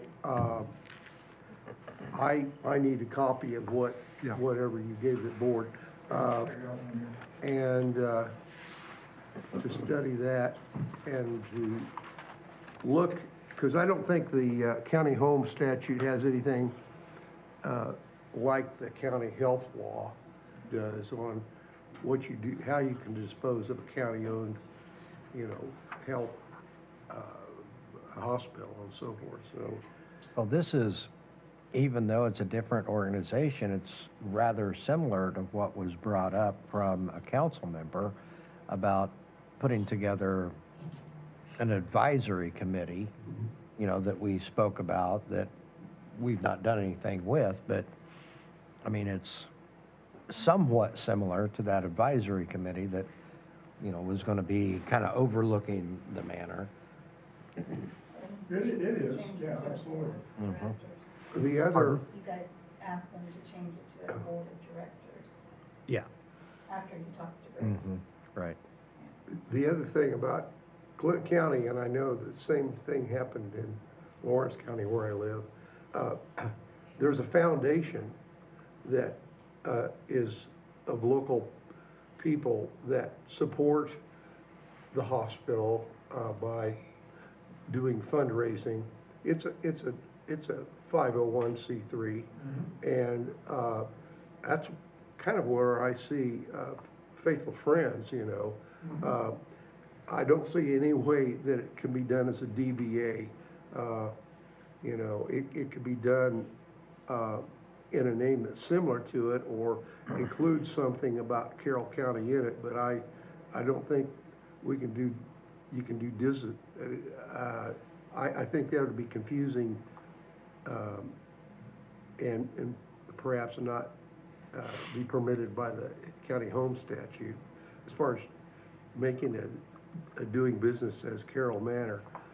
So I'm sure there are other structures than what I'm familiar with, and I'd be glad to look into that.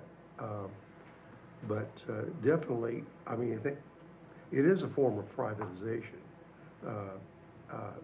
You can pick what elements of you want to do of privately, the private part of it, and I think there are going to be advantages to privatization. So, any information that you have on any of the others, I mean, I can look into I've done Henry's. a little Google searching to see if I could come up with a similar situation. Haven't done that yet. Yeah, Lots of public-private partnerships. Most of Yeah. them are like build, operate type things. But, no, these are all, that's why I'm here. It's like, you know, what do we focus I have on in the back of mind the doubt that age of facility would be something that you would privatize in this day and age, you know. Like I say, it's not privatizing the facility. It's that. Well, I mean, I personally wouldn't propose. well, Someone taking over at least us, taking over. okay, call it what you will. It sounds like there's a transfer of a lot of elements of the ownership to the. No, it's not at all. It's basically you would be contracting a private company to operate Yeah. the residential home service. So that's a private operator then. Yeah. But that's different. That's a than form of owning- That's privatization. different than owning the facility. That's true. Hugely different. Yeah. And that's what a lease is, you know, the county owned the hospital all through those years. Right. But at any rate, so I'll take a look and I'll start looking. Yeah, that's what I'm asking. Sure. And Relative to a board of directors, I think that's great if you give that board of directors budget authority over the mayor. Do what? Give it budget authority. Um, So, but a board of directors that makes a proposal to the council for budget, I've been around council a lot. I'm not interested in participating in that myself. Ange, you have a comment? Well, you may have said this and I may have missed it, but are you wanting to do this for X amount of years to see if it Yeah, that's- works? Or do you have a timeline? It's a good, I haven't thought that far. I think it'd be a good idea to try it for 2 or 3 years. And that could be part of whatever the contract is, right? You gotta have out clauses. Yep. Yeah, I don't have all the answers. This is like, is this worth talking about? And one of the big starting points is getting your lawyer on board, right? Because these are legal agreements that have to be entered into. Well, I guess my big question right now is, what's the next step? How do we go from here to, I wanna come back in next month and say, well, now what are we gonna do? You know, we need to be either yes or no, we need to be figuring out where we're going. I think what I put was, the next step would be to, before trying to get to a true legal contract, is just get a bullet level partnership. Just bullet, things like, to cover what Angie just brought up, what's the term, right? How do you get seed money to start, right? Things like that, it's just. Obviously, something has to change out there to make this work, and that's what we've been working on as far as the council is concerned, and, the big change, as you see, is going to be what? I mean, what are you gonna go out and do that is really going to make the big difference? The big difference that I see, I think the place definitely needs an assistant superintendent. And I think it's very, like, we've been giving employee bonuses to try to help retention. In 2014, I think we gave 16. Half those people were gone. 2015. The big change is get an assistant, more full-time, fewer part-time. That's the big change. And you could do that, right? If you go through the effort, funding, you understand all that.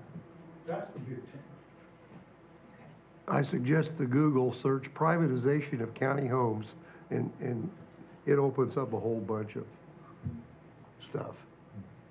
Cool, yeah, there's a lot to look at. Yeah, because you could do most of what I think needs to be done. The county could do it. Well, I like the idea of having, trying to tactfully say this,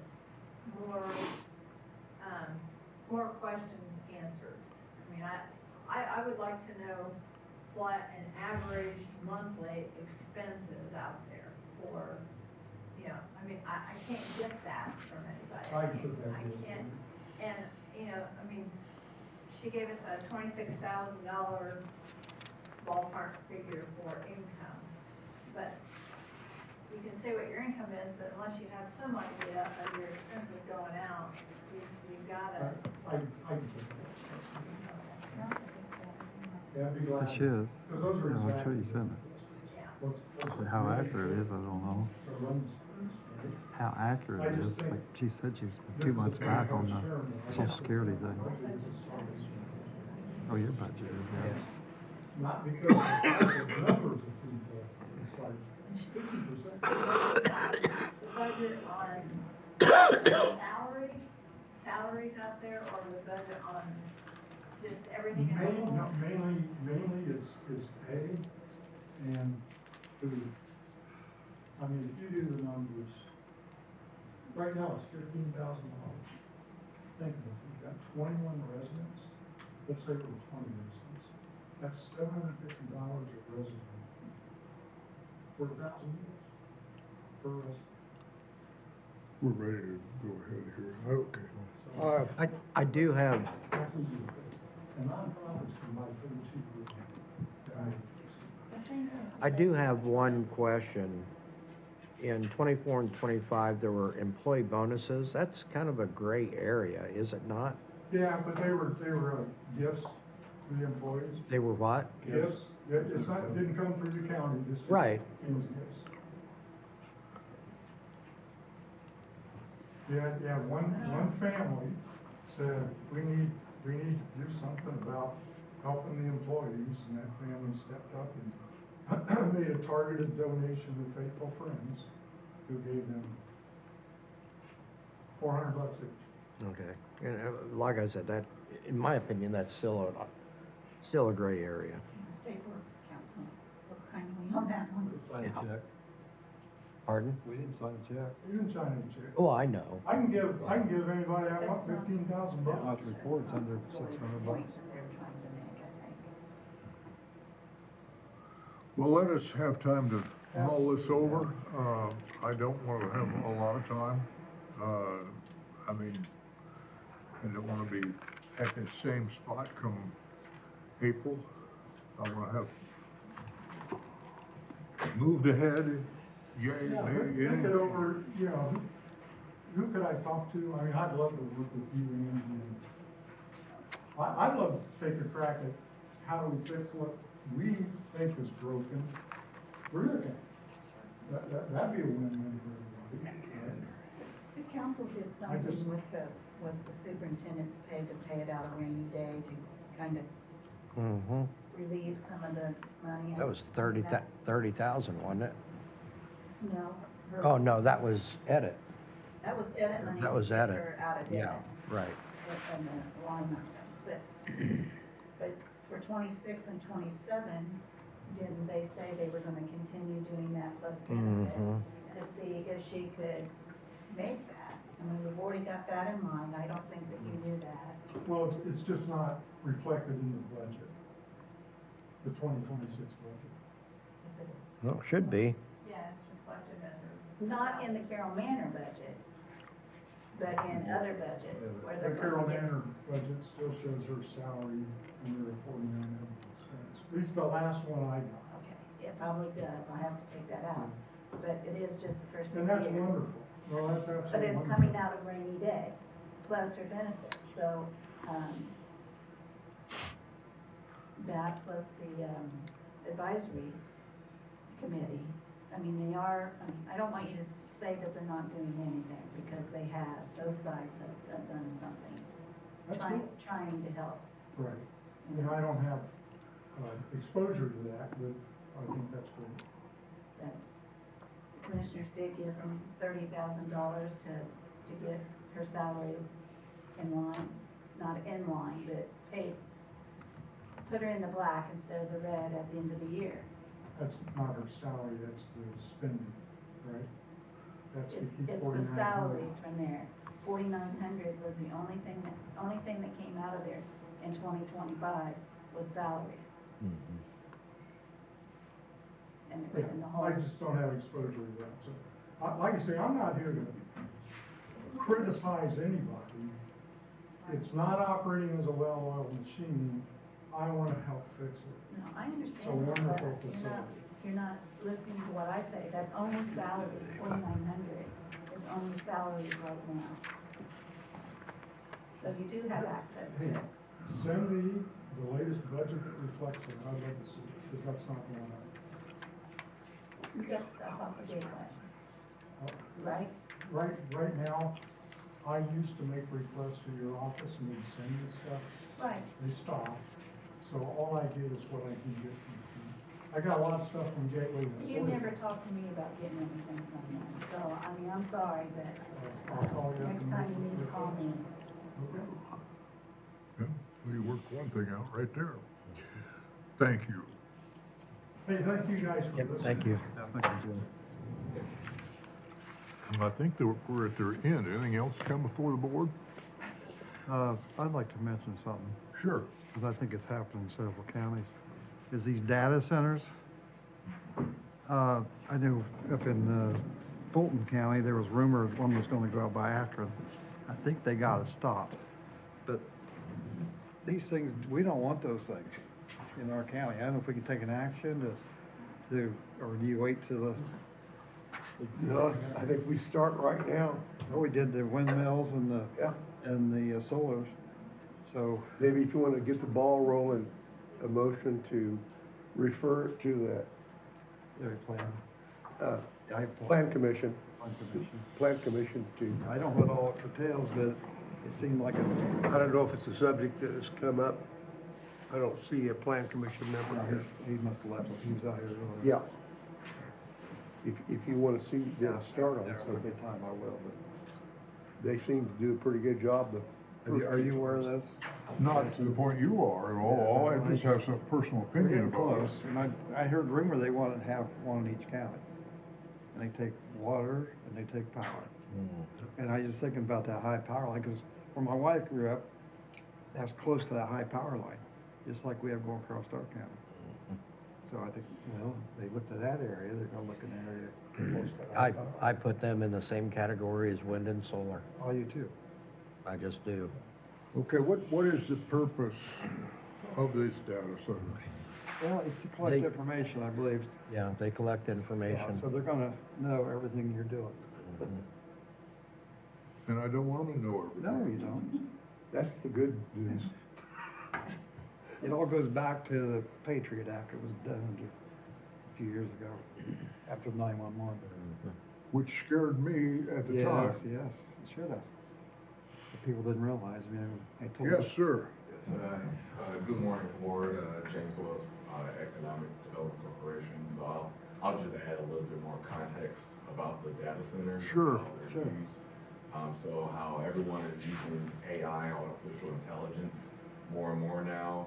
So you have Google, Microsoft, Amazon, with their data centers, they're almost building these digital, well, physical brains. As you said, holds all that data when you're using artificial intelligence like ChatGPT.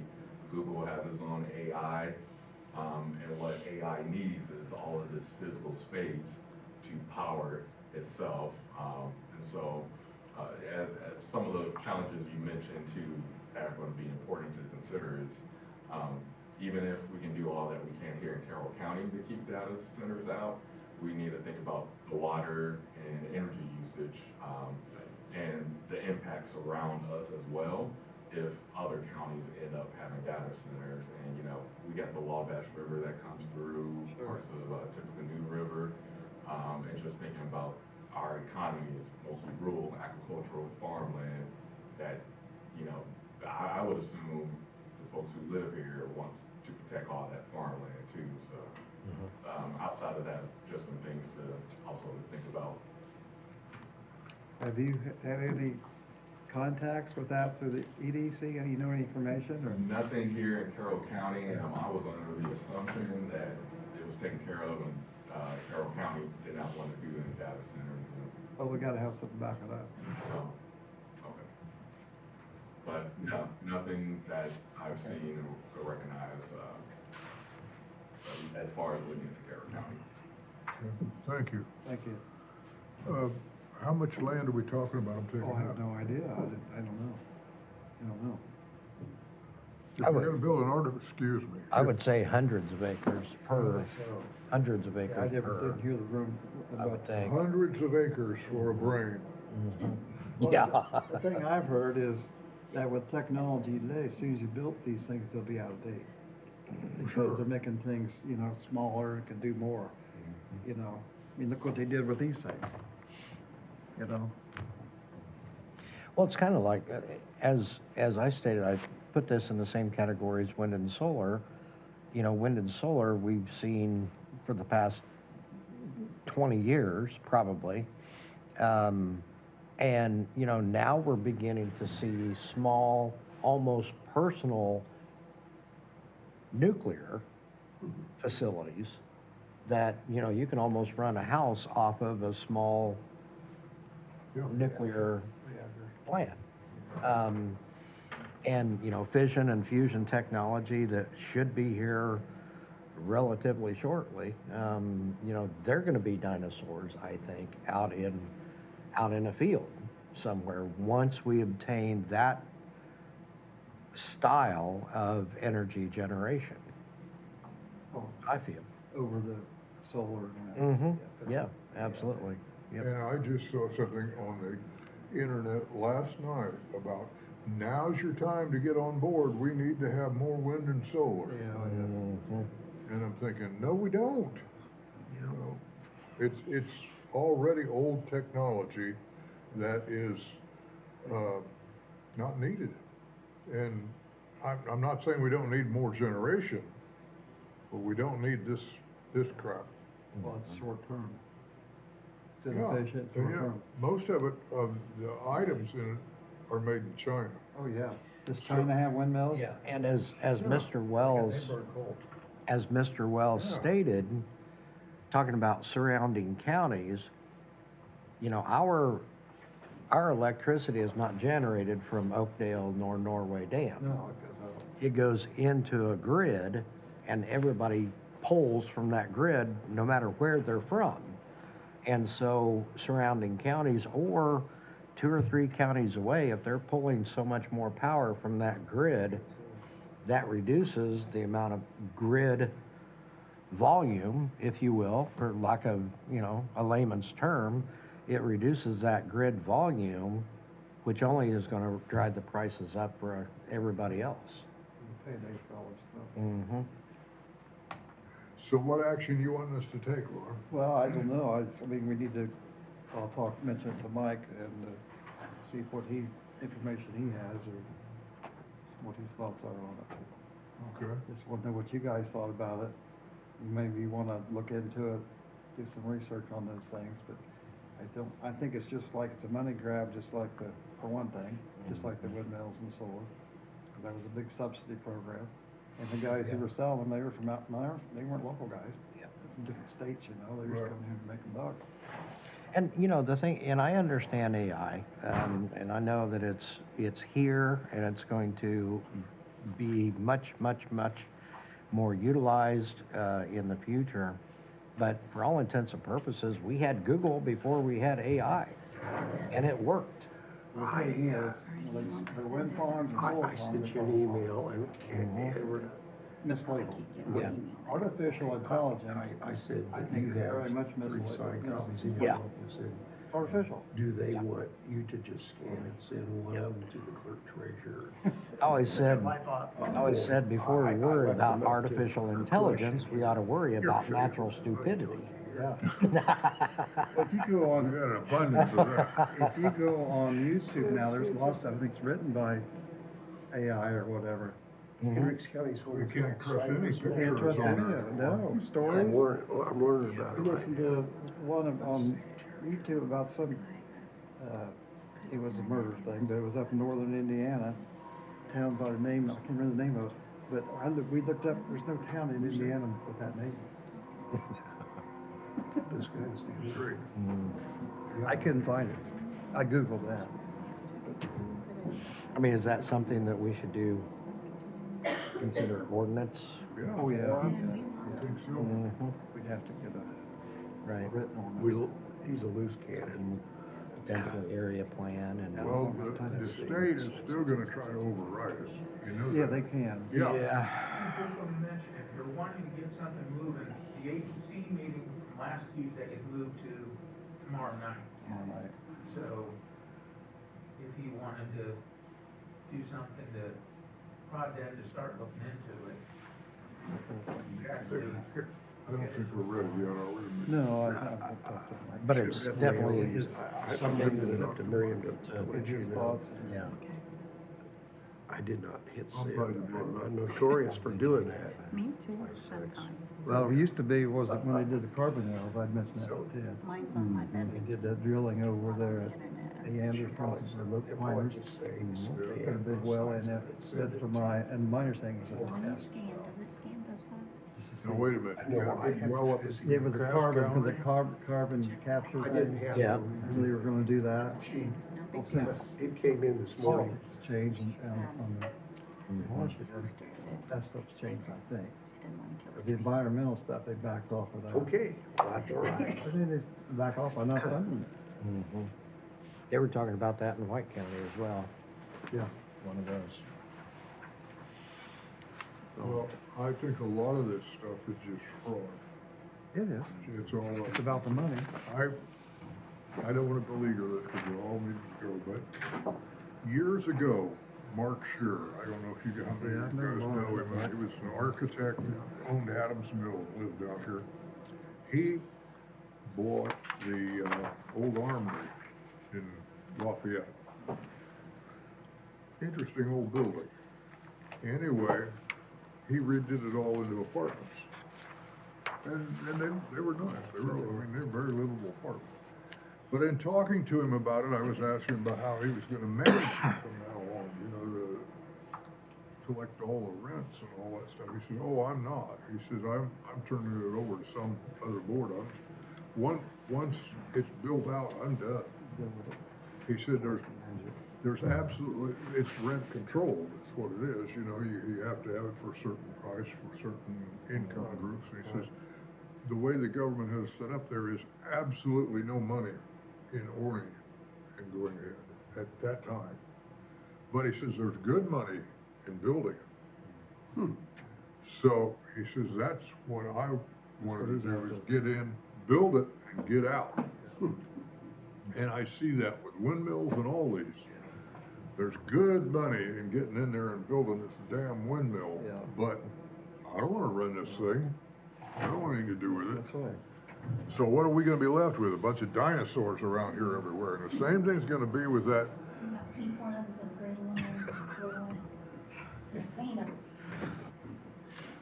Well, eventually, you know, this modern, wonderful new apartment building that's built there is gonna turn to crap because everything goes downhill. I mean, everything depreciates from day one. And I don't want that kind of stuff. I don't want hundreds of acres of computer stuff out here that was old last year. Yeah. Anything else come before the board? I'd entertain a motion. So, second. We're done. I made the motion, I guess. That was a grumble. Yep, I'll second that. Motion, you say that. Okay.